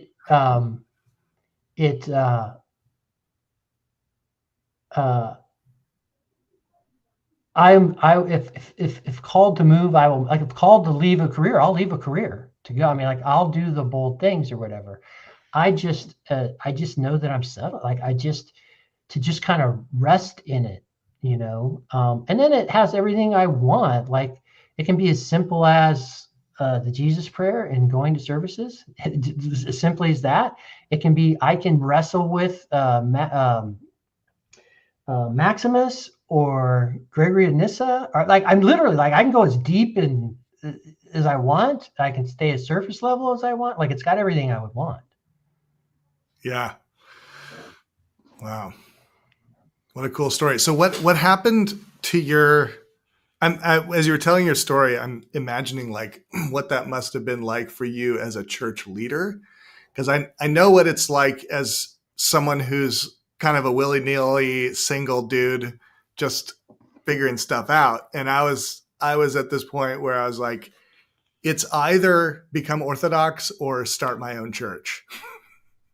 And I still sometimes have that feeling, Well, so the timing, everything happened for a reason. So a lot of times I tried to partner with someone else, like he sent them out in twos. There's a wisdom step in trying to be, if you're doing that, to have someone that you're doing it with someone, like one of my best friends. And he did a lot of men's house church stuff and some other things. And we were just between, it was just a moment in time where we were between, where I wasn't leading anything in the moment.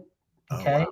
So one of the things I was thinking about is like maybe even starting up a house church and figuring out what that would look like, or whatever. So I was at this place where it's not like I walked into my house church and then said, "Hey guys," but I am the sort of guy like I would happen is like, okay, this Sunday I don't know what to do, guys, but there's a Jesus prayer and like hesychastic prayer. I need to tell you about it. No, sir, I would have totally done that. So what would have happened if I would have had his house, I would have come back and I totally would have been talking about that stuff, right? And knowing me, and I said, "Hey, we should all, I want you guys," like with the sense I had, it would have been like inviting everyone to come down and check it out. Like I totally know me. Like, because if you have a band, like if I have a friend, we have similar musical taste. I was the sort of guy that if I heard an opening band that we hadn't heard of before, but I knew you'd like it, like I'd buy the CD and then I'd take it over to your house tomorrow. Like, you're gonna love these guys. Like they're awesome. Like that's just, I'm an exhorter. I have the gift of exhortation, but no. And so, the thing is that, and a lot of, so again, like, I'll get Michael Satori, a lot of the things that, so I have all this, like when I say this, like some of my best friends are still doing house church stuff back in Kansas City. They're my best friends. Like I love them. You know what I mean? And so a lot of what we're really seeing, but it's happening to us like culturally. It's like, so when we see people like Paul Kingsnorth, I think, until things are being revealed, and he's like talking about Western civilization or whatever, what's really been happening for all of us who've been living through this is there's this turning that's happening. Like there's some massive turning that's happening, right? And and I can only speak for the United States of America. So in the United States of America, I've been experiencing all that, right? And so living through that, trying to make sense of it, and we kind of, are trying to respond or think about how that is. And so, one of the things I can say, so what I would say, and I've really been ruminating on, is, the Church of America has been trying to respond in this really rapidly changing environment, right? Like we're at the end, like this end of modernity and how that was going to play out. And, so all that's going on. People are trying to make sense of it while they're trying to live out their faith, and churches are collapsing, and all sorts of crazy stuff's going on. And so people are just doing the best they can with what they have, right? All perfectly intentioned. And, some of this stuff was just meant to play out. It's going to play out, but we are definitely in a very interesting time. And then, one of the most critical thing that has happened, and, so would in 1980, I mean, the Spirit could have led me anywhere. There were people in the 80s that were like me that found their way into it, right? But because YouTube exists, who's that?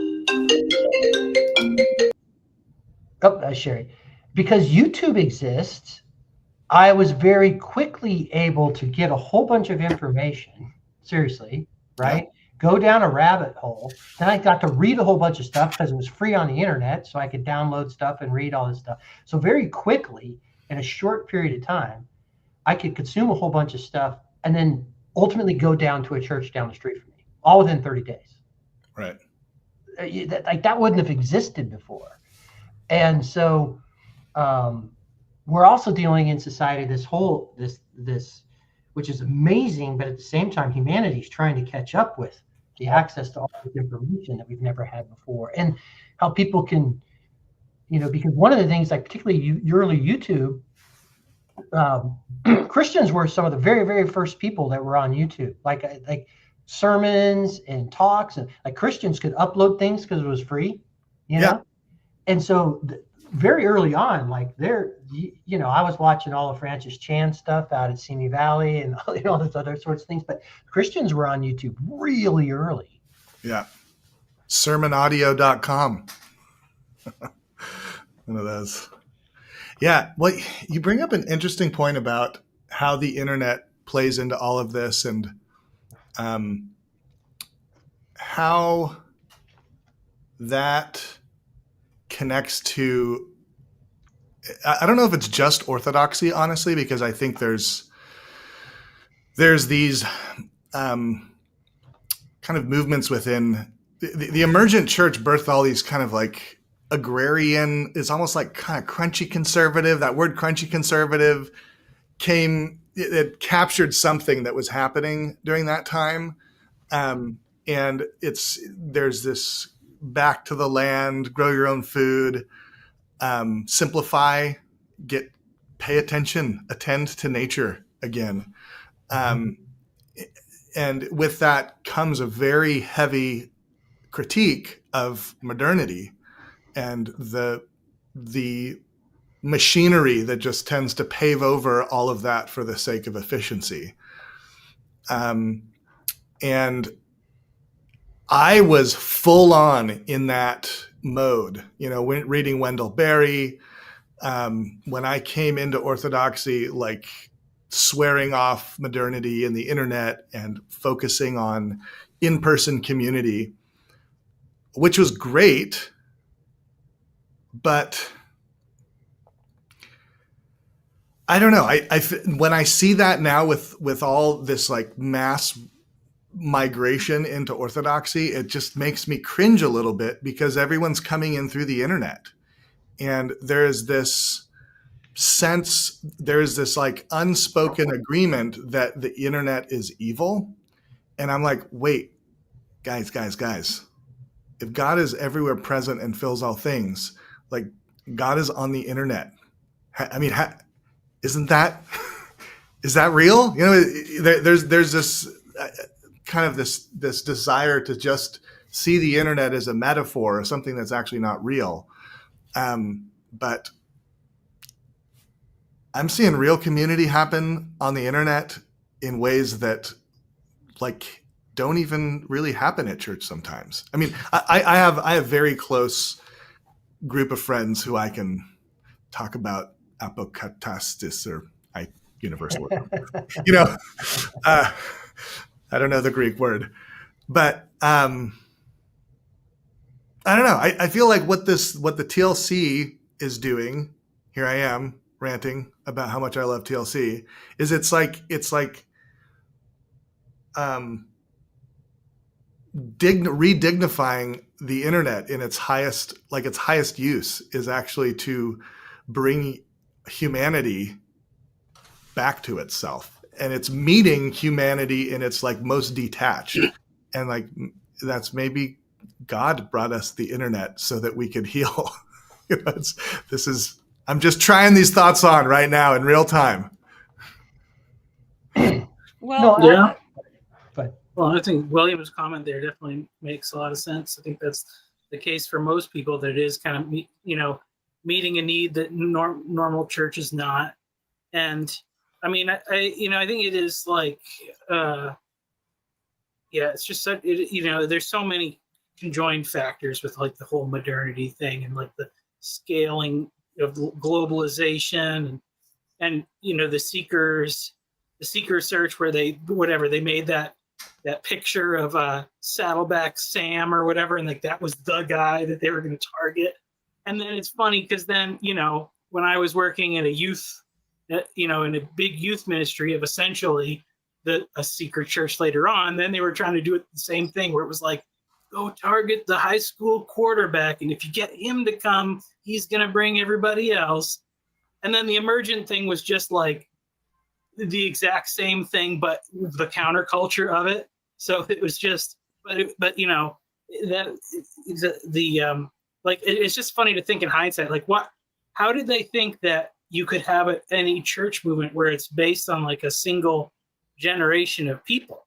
And then like what you were saying with your experience, once everybody go, I guess that was kind of the idea, like, oh, everybody's going to get into the next stage of life, marriage and kids. But then, that's, if you don't, then it's not like, then you have to go to another church. Like, so we have to have like super fragmented churches for people at every stage of life, and based on when you were born, and of course all the other preferences and things like that. So yeah. So I mean, in my sense, it's interesting, is what you're saying about with the people coming in to Orthodoxy from the internet. Like, it's wonderful that they're coming in, but they really need to get into that multi-generational mode of community or whatever. Like, that's what the older churches, any older church, really has to offer, is that it has a full like range of life community, so and see, that's why one of the things I'm going to defend these guys who come off the internet, and there's a certain extent, but the fact of the matter is the ones who actually show up at Orthodox churches, like the priest and the catechism, and like that all takes care of itself. Like, are there some young guys who, Jay Dyer, they're 100% or whatever, but I'll tell you what, there are a lot of people, like, they watched Jay Dyer and they found they were somewhere else, and now they're going to an Orthodox church and they've gone through catechism, and the priest is in the community, like, they're not running around acting like Ortho bros at their local Orthodox church. Like, they're part of the process and they're being changed. And so I think what Paul would say, there are people who would act like that but don't go to church. But that happens in Protestant. That happens everywhere, right? You know what I mean? People have an opinion, but they don't go to church. It's like, well, go to church. That's, like Paul and Pajot, and they're not even saying go to my church. They're like, just go to church, right? So to defend, and I run into a lot of these young people, men. I'll just talk about the men, but there's lots of young women coming too. The families is like, they come in the Orthodox church and they do the Orthodox church thing, and the Orthodox church has its way of, then you just participate in it, and it doesn't look like anything of the arguments that go on online. You know what I mean? Like, that's not what the church life looks like at all. Yeah. So Yep. I mean, so have you seen? I don't know if you've seen personally, Lance, but that does bring in the other thing that, like, Father Andrew and whoever was talking about, like, with if you have an influx of converts, they have a leadership problem or whatever, or not enough priests, or not enough people heading towards becoming priests and stuff like that. So I mean, yeah, it's good. Like the make no mistake about it. Like, and so I think someone here, maybe even Phlebas, said is that, so one of his famous things he was like, they didn't set out for some new evangelism program and get together and here's our 4-part place and we're going to get all these people to show up. Now, it was driven by YouTube though, right? Mm. Whether it be Father Josiah Trenum, and then you get people like Pajot and Jordan Peterson, like all this stuff happened. that were unbeknownst to them, and all of a sudden, like me, all of a sudden a guy like me shows up at the maintenance one Sunday unannounced, and I'm here, like, so it's there. So yeah, it's going to be a real thing, because there's a long process to becoming a priest, and that there's wisdom, like there's real wisdom in that. And so is there going to be a challenge? 100%. They'll have to figure it, but the thing is, they'll have to get creative and figure out how to meet that challenge, Michael. Like, one of the things I think that they need to do, I think we need to do this across society. And this gets into what you're about with the tectonic school and everything else. Back in the day, you didn't have to go get an MDiv to be a priest. You apprenticed. And what was really, like, you apprenticed, you didn't need this, this highly formalized education. What was most important really was your temperament and your ability to be a good priest, but then to understand, like, you were trained in as long as you could do this. So I guess, like in Syria, there are some priests that can do the liturgies, but then they can't do confession or whatever. Like, there's lay priests in these small outposts or whatever. Like, there are ways to get out of the formal MDiv, so much money, you know what I mean? Like, so for example, like, one of the things they talk about would be there, Michael, is you could have a man who's been a faithful member of the church for like 20, 25 years. And quite frankly, they could literally be a great priest in terms of the liturgy and the sacraments, all those other sorts of things. Is like, maybe they're gonna have to get creative with some folks like that, right? But that's essentially how my dad ended up being a pastor, because he just kind of filled in. He was like the most mature one, and he was just filling in part-time. And then eventually the church, decided they wanted him to be permanent. And he was there for like 25 years, which is also, that's like, I know that, and that's one of the things that Redeemed Zoomers pointed out with his reconquista of the mainline churches, is that so many of these churches, and it's true, like, you see about, like, oh, the mainline churches are all woke, and you go and you see the little clips online, but that's really, like, not the case for the majority, or the majority of them probably, like, as Joe says, being more liturgical.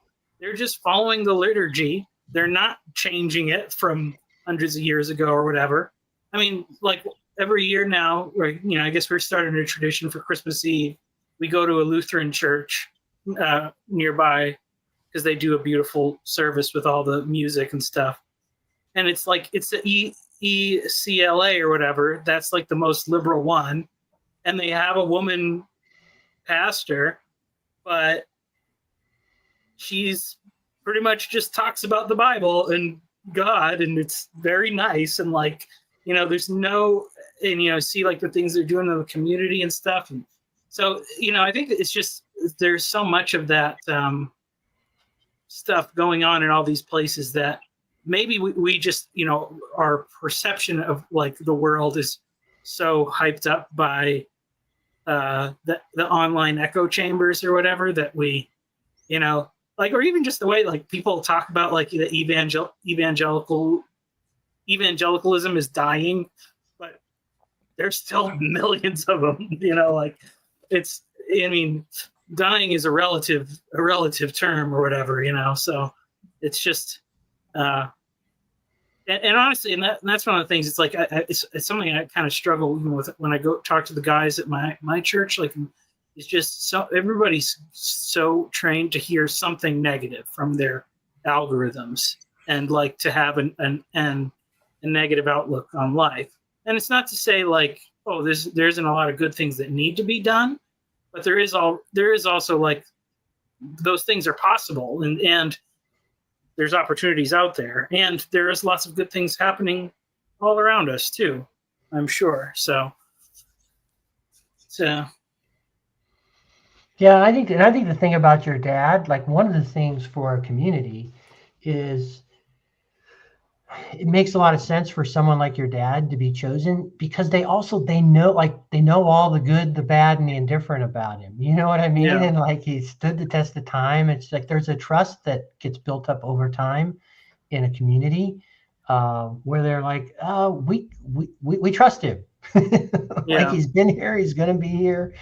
There's a lot of wisdom in that from a because you take a risk when you bring someone from the outside. I mean, you think you kind of know them, but you never know. Yeah. Yeah. Lance, I appreciate you speaking up for the young men coming into the OC, because it is, I mean, the truth is I love these guys and I have conversations with them, and they're not, I build a vision of them up in my head of what I see the worst of online, and I kind of unfairly apply that to them.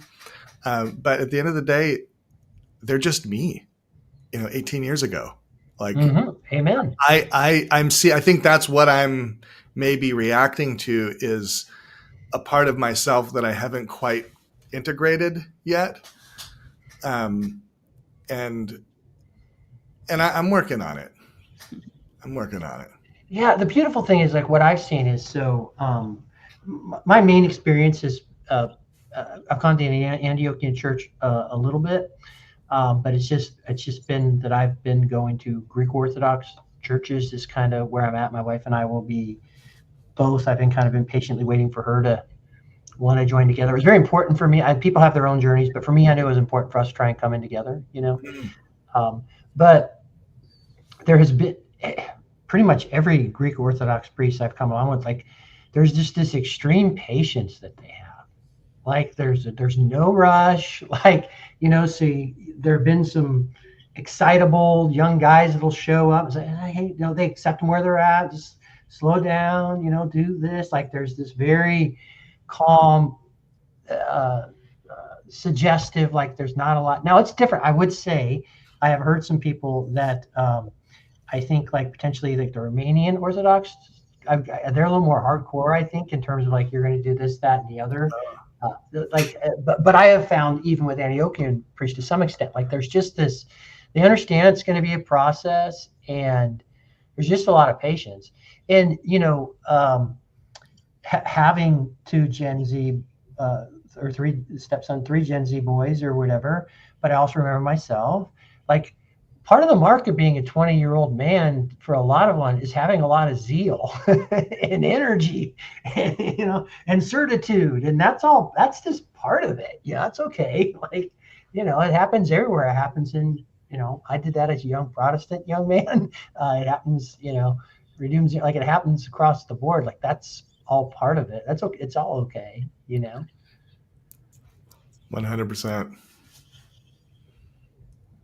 And that's not limited to the Orthodox, by the way. I run into a lot of if you're a Protestant pastor, Paul's run into that same thing of the on fire, full of zeal, 20-year-old, sort of young man. And this, I'm sure he loves him and tries to direct him. He, suggests some things here or there, but understand that stuff.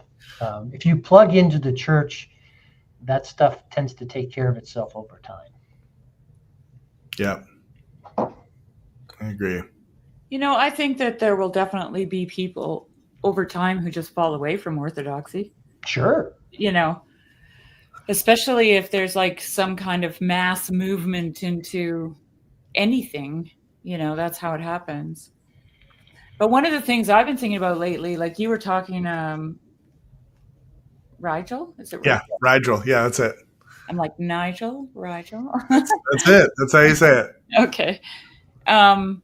Like you were talking about the Emergent church as like crunchy back to the landers and stuff, But that's, I think that already exists. Like if you think of Paul Kingsnorth as an example, he wasn't a Christian, but he was swimming in those same waters. So, and I think a lot of Christians fail to see that they're actually the waters that they are swimming in. Right? Like they think this is unique to Christianity, but it's not. It's in the air. I've been listening a lot to Michael Meade. I don't know if you know who he is, but he was a contemporary of Robert Bly and probably Martin Shaw. He's not a Christian, but he's spiritual. And I love listening to him, actually. But he was talking about, this idea of a collective consciousness, or, in Sheldrake's terms, morphic resonance, right? And I mean, Sheldrake does the science, to show that if you teach a rat a maze in, Boston, a rat in Spain can do the same maze very quickly, a lot quicker than if the maze had never been done. And we never know, like, this is a chicken and egg problem in a way, right? Because we never know where something has come from.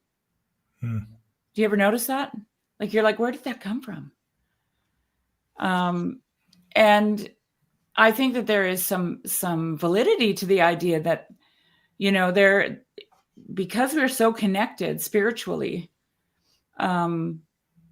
we are sharing in something that is, floating around out there, and it's going to manifest itself in your Emergent church as a Christian topic, but it's also going to manifest itself outside of the Emergent church as neo-paganism, right? But it's not different. It's actually the same. It's just hitting different philosophies. It's hitting different ideologies, if you want to put it that way. Yeah, that's fascinating that you bring up Sheldrake and the morphic resonance. And I mean, he's a pretty scientific dude. He is. And it's interesting that these kind of the people on the borderland of science are finding kind of validity in almost a re-enchanted world. It's almost like coming back full circle from the people who've gone out as far as they can go. The telepathy tapes. And back to my I haven't watched those yet or listened to those yet. Back to my original thing about watching something organically, the process of an organic process, right? Like the formation of the lake, for example, that I talked about.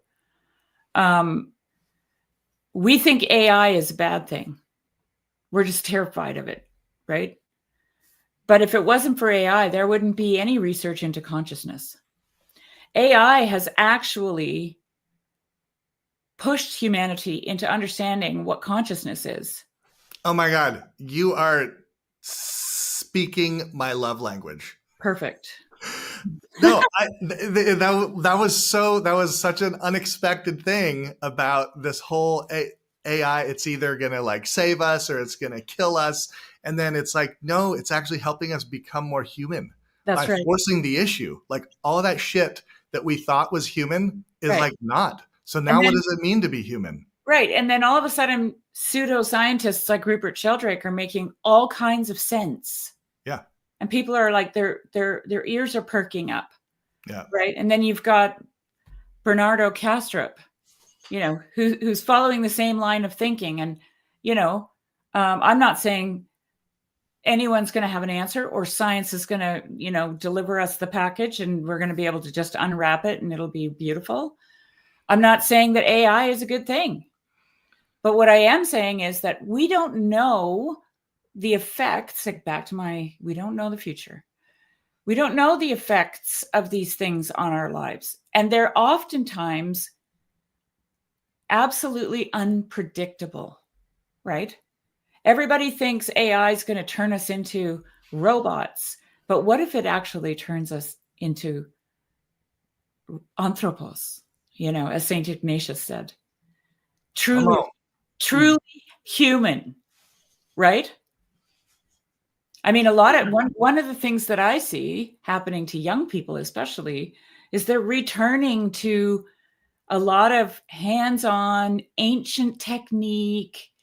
That, the yearning for the real has become very powerful because everything is so fake, right?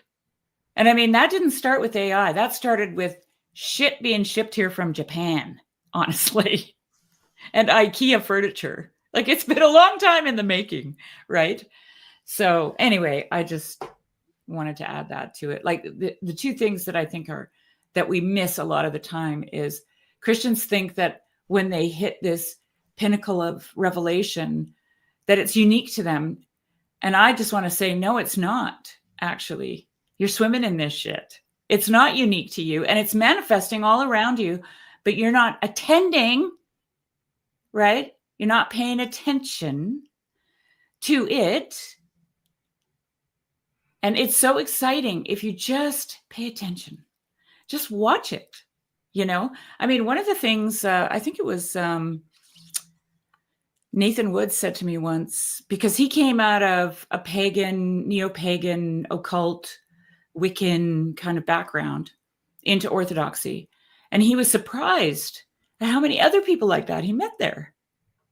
Mm-hmm. Right? So it's not just, disillusioned Protestants entering into Orthodoxy. Mm-hmm. It's people looking for something real because they're swimming in these waters that are, fake. Kat Von D has found her way into the Orthodox Church now. She's a catechumen. Oh, I don't know who that That is. famous tattoo artist and stuff who was an atheist, and then Yeah. Sherry, I play piano, and I was wanting to like reach for my gospel organ and just play some chords behind your preaching. Love it.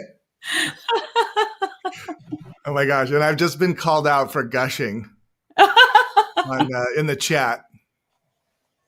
Thanks. Mm-hmm. Thanks, William. Yeah, well, I tend like I live a very solitary life, so I don't have anything but time, right, to just watch stuff happening. And I have a huge I love, like, I'm not afraid to look into things, I'm not afraid to click on a video, right? Yeah. Unless it's pornography, and then I'm not afraid of it. I just don't need it. So, but it's like, because like you said, God is everywhere present, filling all things. So what's he doing over here? Right? Like my Jewish friends have talked to me about playing hide and seek with God, right? This is a song of songs, basically. And I love playing hide and seek with God. Like, I'm just like, ooh, are you over here? Oh, you're not there. Okay, what about here? So anyway, I'll shut up. Sherry, do you ever do haikus? Do you write haikus? I write poetry. You write poetry? Yeah, and I write songs. Really? Yeah. Oh, we got to connect. Yeah. Dang it. Yeah. Okay. Well, I would love to keep hanging out, but I have a child home from school who I'm supposed to be kind of participating in the parenting process. and I am maybe supposed to be at work right now. So. Nice to meet you, Rigel. Yeah, it was really nice to meet you. And Sherry, how do I find, do you have like a channel, or what's your? Well, I'm on Grail Country. I'm also on the Grail Country Discord and the Bridges of Meaning. Are you on Bridges of Meaning Discord by any chance? No. Not yet. Okay. Well, I can invite. I think I can invite him. If I can invite people to the Grail Country one, I'm on there. So I invited Rigel to the Texas Discord. So he's on there now. So. Hey, is there a Texas do you let Houstonians in the Texas Discord? Yeah. Well, there's a tab for Houston in there. I didn't. Yeah, you're not in there. I didn't realize you weren't in there. You can also, Rigel, you can email the Grail Country email. Okay. And Nate will forward it to me. Okay. Okay, because that's what he does. Because I don't have any administrative rights on the channel, so I cannot. Or I can, I guess, He keeps telling me I can, but I don't know how. That sounds good. That sounds good. Well, lovely meeting you all and just being on another one of these TLCs. I'm kind of like making my rounds and Yeah. Great enjoy to it all. meet you. Great to meet All you. right. See you See guys. you guys. Email me, bro. Chad. Yeah, man. Email me, Rigel. I think it'd be cool to talk music. Oh, yeah? Chad, Yeah. Dude. Yeah. how do I email you? ChadTheAlcoholic@gmail.com. But you need to watch a few sleep token videos before that conversation, and it'll help you out. Okay. Will do. All right. See you guys. Yeah. Bye. Hey, See ya. Chad, how are you doing? Good. I'm kind of like on a road where it gets wonky, as you well know, sir. Mm-hmm. And great day. Awesome. Very cold. A lot of work done today. And very excited about the future. And neurotic. How long until how far out are you guys? Between now and any day now. So February Ooh. 20th is the official day. But as we know, Valentine's Day, right? yes, sir. That's what I'm thinking. That would be cool. My first baby's about to turn 7 on Valentine's Day, so it's very fun having a Valentine's daughter. Girl dads, rise up. Have to get you a bus with the boys' girl dad hat. Oh, bro, I got one. Carletto sent me one. Perfect. Yeah. How have you been, man? I haven't talked to you for a while. I miss you. I send you my reviews now and again, but we should talk. soon. No, there was, Chad, you'll laugh. You probably didn't hear the open. There was a snow day in Houston for 3 inches of snow. Oh, the last time that happened, the Green Bay Packers won the Super Bowl. So it just ended up, I got through my work this morning, and then, pretty much everyone was off, and I was like, well, I have a little time, rare time lately. So I thought I'd open up a Just Chatting. Good idea, Lance. What difference? Chatting is fun. Yeah. What's been on your mind, Chad? Oh, I don't know. Just work and the baby, obviously. But then, I guess more at another level, I was thinking about kind of like watching the inauguration yesterday and feeling oddly inspired and terrified simultaneously. And so that was interesting. What else? Music has been on my mind. I've been playing and writing some stuff here and there. I wrote a new corner folk song, which is very fun to play and I'm enjoying. Nice. And I'm also writing I think an instrumental for my daughter. Nice. Oh, how about you guys? I have some wonderful news. I'm so used to not talking to anybody. I forget to tell my news. My daughter and her husband and their 1-year-old grandson moved back to Canada on the 15th of January. And so I actually have a child in this country and a grandchild. And they're living an hour and a half away. And they came here first when they arrived for a couple nights, and then they went to where they're going to be staying. And yesterday I drove to town, met them in town, hung out, played with my grandson, said goodbye, and it wasn't forever. It's very surreal for me at the moment. So, yeah, it's really wonderful. Yeah. That's very beautiful.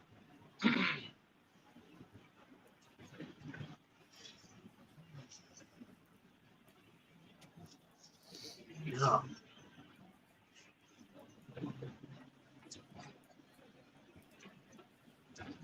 Well,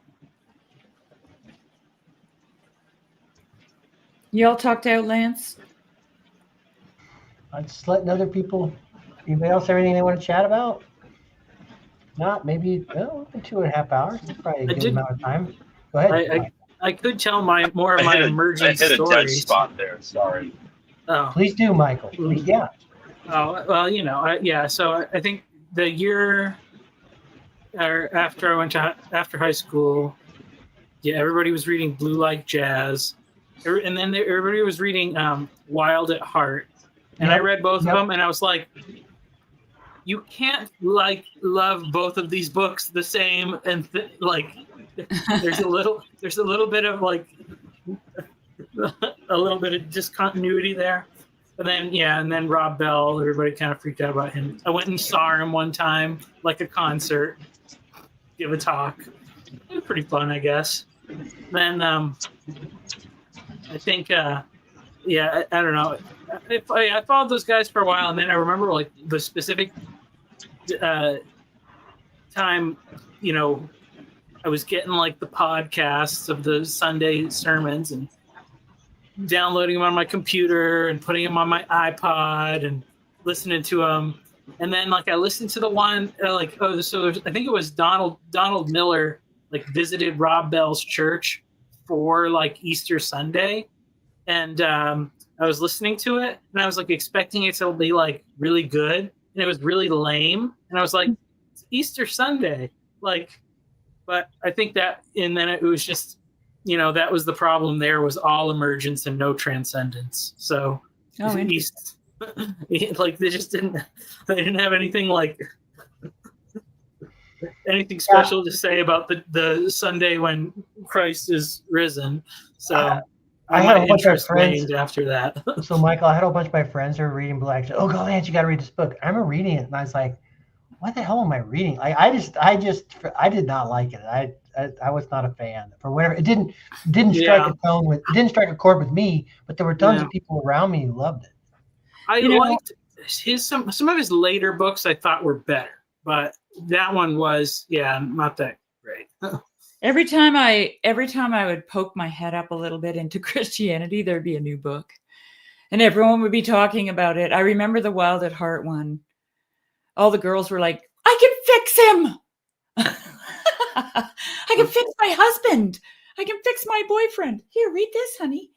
And then I remember once, because my oldest daughter was living here for a while, and they were going to a Christian Alliance church. And the pastor started reading from, was it Mark? What was Mark Driscoll's book? I don't know what his first one was or whatever. I have his marriage book that everybody said was terrible, but it was $1.99, so I bought it. I think it was Mark Driscoll. Anyways. I only went occasionally to that church because I just went to see my grandkids, actually. And my daughter would ask me, everyone was trying to evangelize me because I didn't go to church. So my whole family was like, "Do you want to come to church?" Thinking they were going to save my soul. But so I would go occasionally, and he got into that book, and the whole church fell apart. They all started fighting about this guy's take on things. And I don't remember what book it was. The pastor left. He actually left the ministry, became a cop. So interesting. There's just, books, lots of books. And so I basically just, I made a decision when I was about, I'm sorry about that, you guys.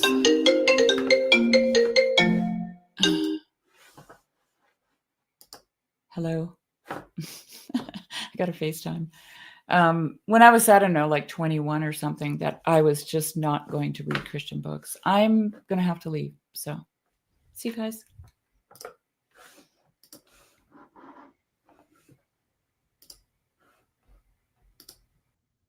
So, no, exactly. Like you were saying, how, at any rate, I have to admit, I knew who Mark Driscoll was, clearly. But I don't know. I think I probably watched one of his sermons online, and I was like, yeah, not for me. So I never really followed the Mark Driscoll stuff very much. So I get that he was massive for a period of time there. I just didn't. Yeah, I didn't even. I first heard of him when somebody was like, Mark Driscoll left his church, and I was like, who's Mark Driscoll? And then they were like, blah blah blah, and there was controversy, and so then I actually went and checked him out, and actually, like, there was one sermon that I actually really stuck out because it was for like a month or so before my wedding. I had taken a paper route to earn extra money, and I was working these crazy hours because I would do the paper route from like 2 to 6 a.m. and then I would sleep and I would work at my other job from like 12 to 6 p.m. And so it was just this weird thing, and you didn't get any time off. And I listened to him preach a sermon about the 10 commandments and about honoring the Sabbath.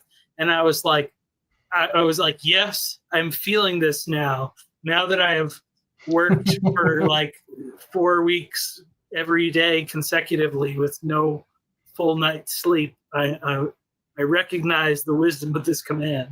So I don't know, it was the right time and the right place, but I didn't really follow him much. But that was a good one. So,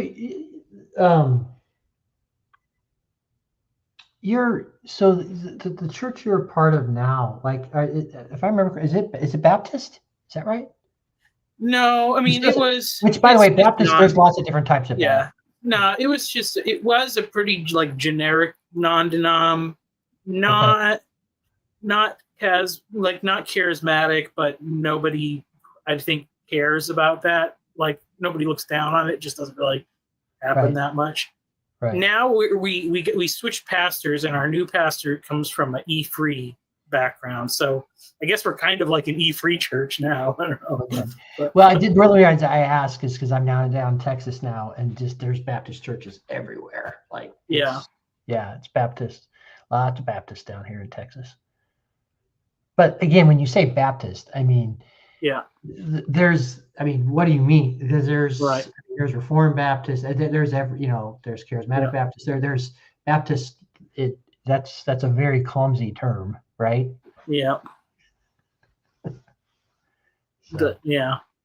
So and all non-denominationals are pretty much Baptist churches. So, but so you how are things? People reaching out to you about your book, or how's that going? Some we're trying to get talk to some other people and stuff and figure out what's next. So I talked to Rod Hare a bit. He gave me some good advice, trying to get things just working in my regular job and stuff. It's pretty, I have been having some really good opportunities with talking to the guys I work with. Most of them are already believers. One guy is going through some tough times. He was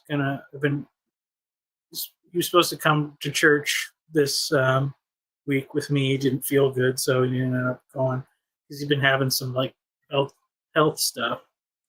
But so I'm trying to I got the book, so that's kind of thing. Tomorrow I'm supposed to have a conversation with John Pepola from he talked to Paul. He's got that Dad Saves America YouTube channel, and so I'm just gonna have a quick private talk with him and just kind of see, maybe if he's got some advice, some connections, help me figure out some other people next steps kind of thing. So I'm a little bit like nervous about the I know my reach needs to grow a little bit before people will really listen to what I have to say. I'm a little bit worried about like the getting too much exposure before there's enough substance to like back it up. So I'm trying to proceed a little cautiously with that, but if I can get the right people to help me out and figure out some of the stuff that I don't really know what to do. I think, it seems like God's definitely directing my steps in some ways. So I'm just trying to do the next right thing, Yeah.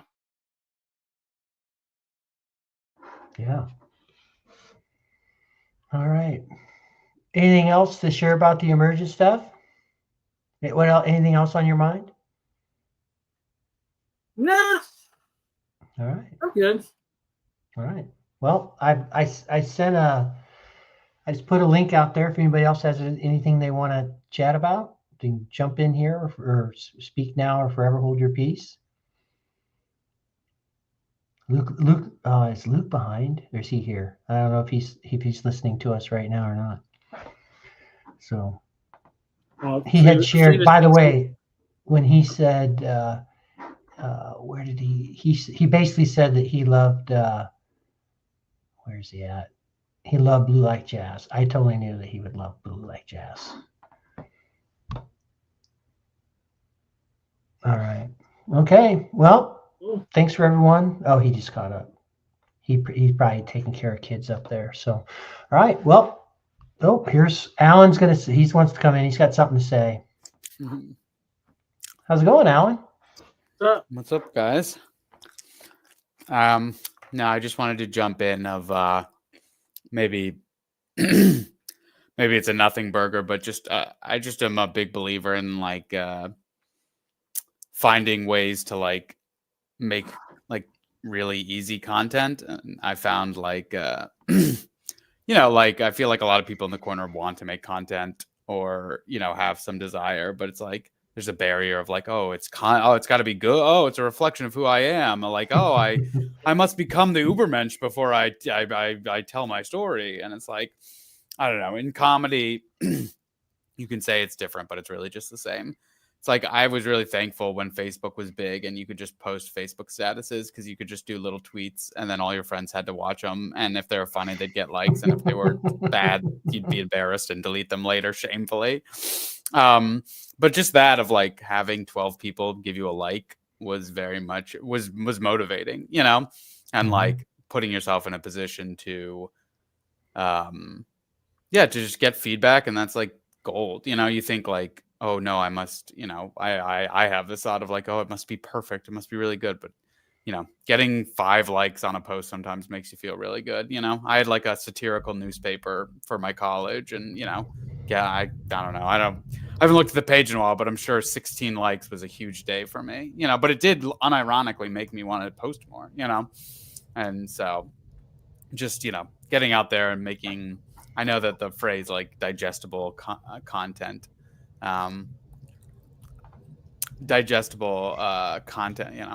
thanks. Thanks, Imai. But yeah, just, I know people be like, oh, that's so much marketing talk. It's like, yeah, but it's like, there is a truth there, the fact that people are afraid and like, well, what about if I say something dumb? It's like, okay, God will not strike you dead. I'm pretty sure, I'm 89% sure that he won't strike you dead on the spot if you say something dumb. So yeah.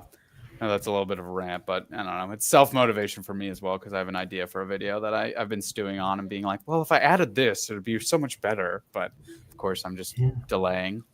Hey, Sam. I did have someone say of my book, this barely written text has served only to prove to others that the printing press should not have been invented.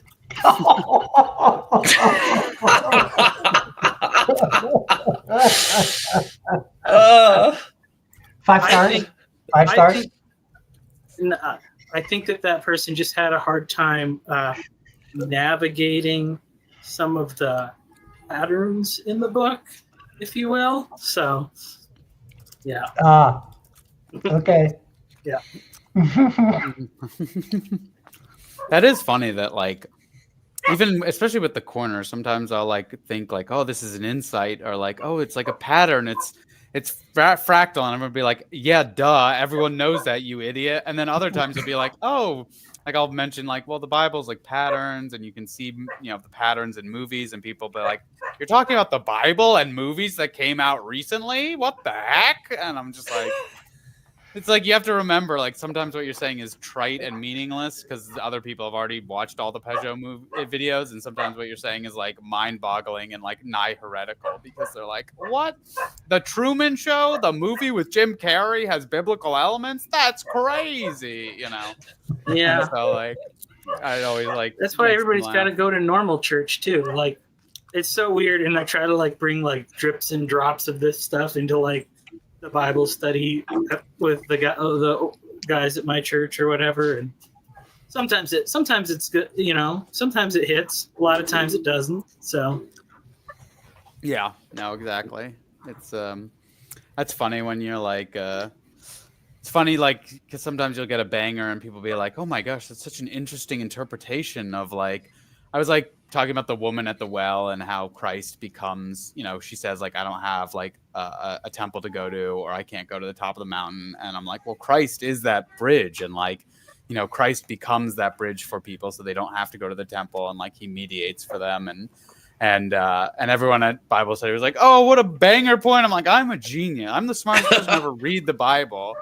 And then like sometimes it'll be like, well, it's fractal. And they'll be like, that doesn't mean anything. You're a heretic. Yeah. As soon as I say fractal, people's eyes glaze over. They're like, "What are you?" It's just trust me. Go with me on this. It's fractal. Everything will make sense. Just do Russian nesting dolls is helpful. That's my go-to. It's like, oh, they're the same thing at different levels, you know. So that's my go-to analogy for what a fractal is, without scaring people off. I really loved, Luke mentioned it, the woodworking combo that PBK just had with the woodworker guy. I just listened to a clip, but he talked about boxes, like making boxes as sort of this access point to get into the fractal mindset, and Peugeot sort of opening that up as well. Like, I basically, in the similar vein, will like just share things that Peugeot says almost explicitly, like word for like just pretty much exactly what he says, and then people are like, whoa. So it's kind of amazing, but I'm just like, I'm curating, you know. It's like I'm just here to like bring what he's brought into the world. Yeah, but I'd also say that that's also like really valuable work.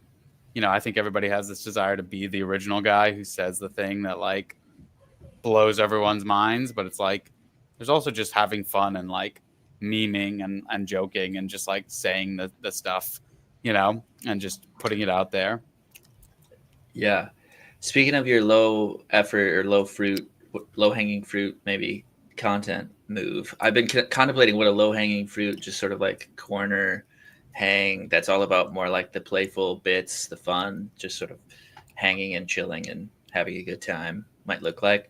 I feel like it's harder over the squares than it is in person. I think that's why, you know, Rogan will do every so often a comedic, just chill, fun hang, and but he brings his peeps in and they kind of hang out and have fun. Or like, I don't know if you've seen like Rick Glassman's stuff. He's just all about the bits, you know, and just hours of bits with his buddies. That's kind of what I want to do, but like in a context where there's a subculture that understands all these like random bits about like top lobsters and stuff. Like, sounds like a good time. Yeah. There's definitely,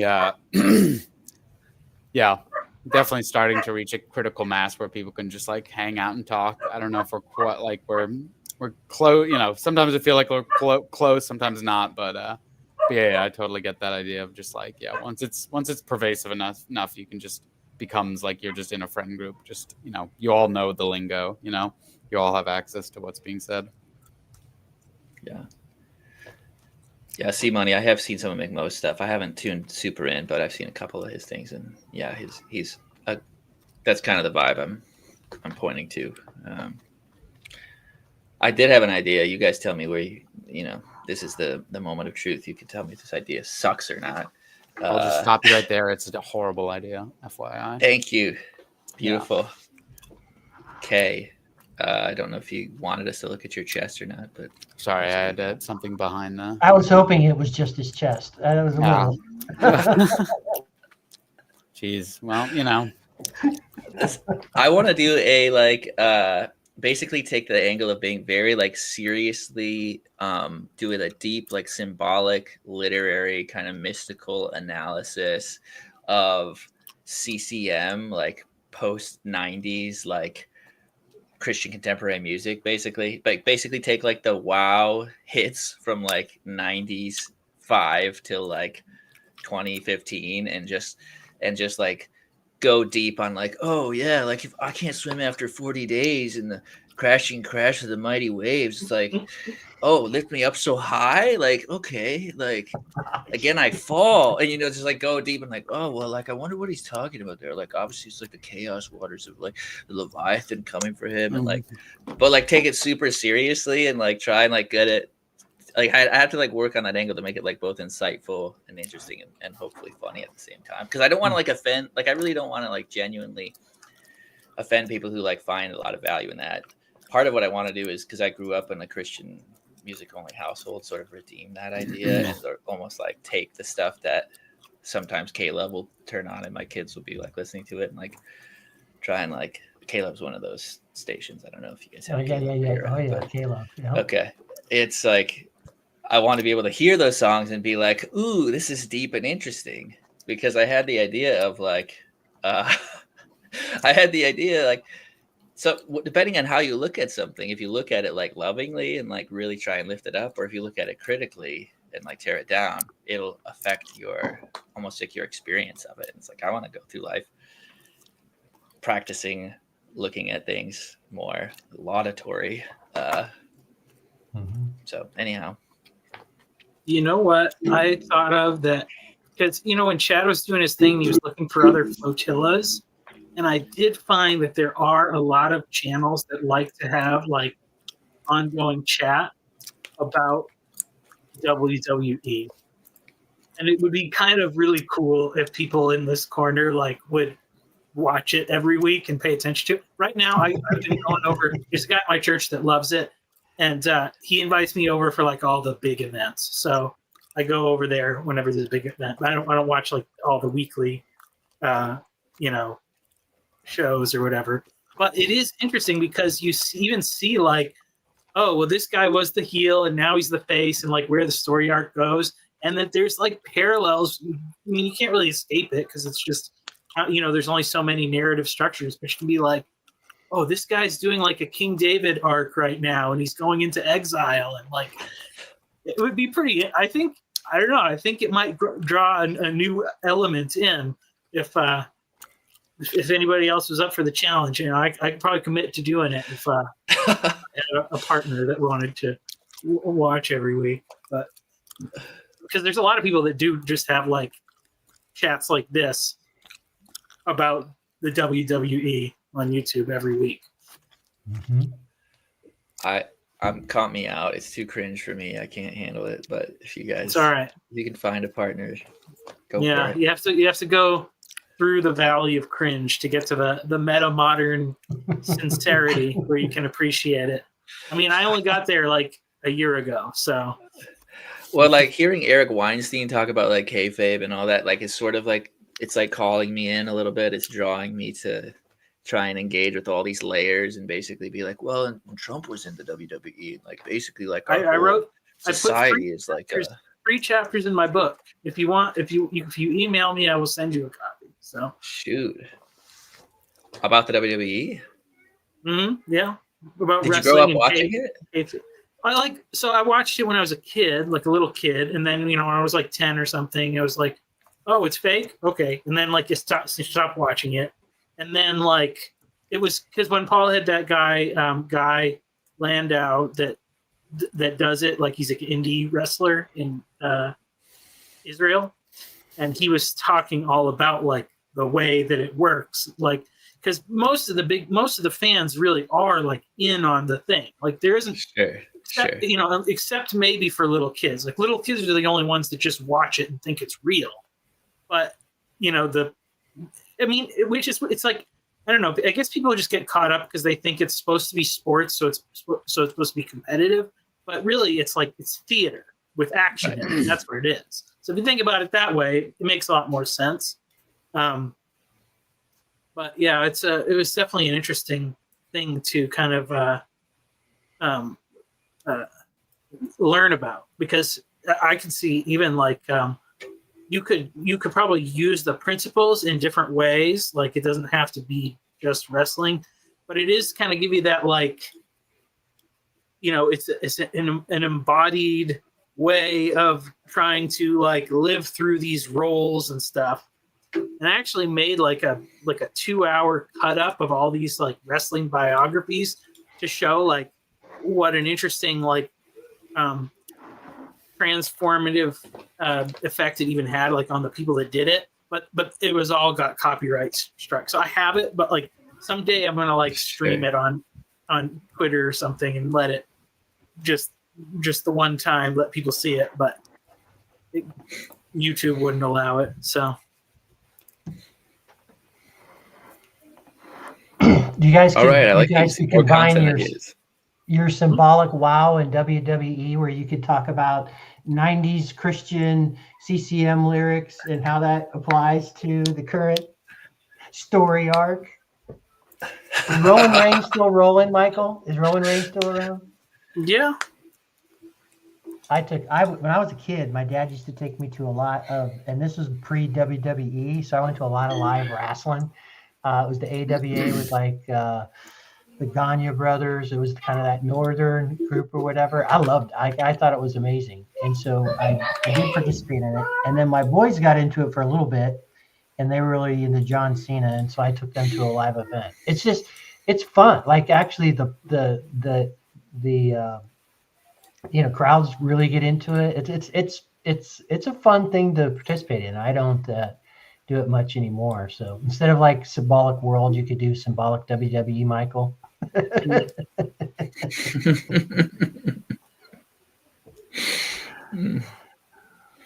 Oh, yeah. Actually, the Luke lives in Minnesota, Minneapolis. The group that I watched as a young man growing up was based out of Minneapolis.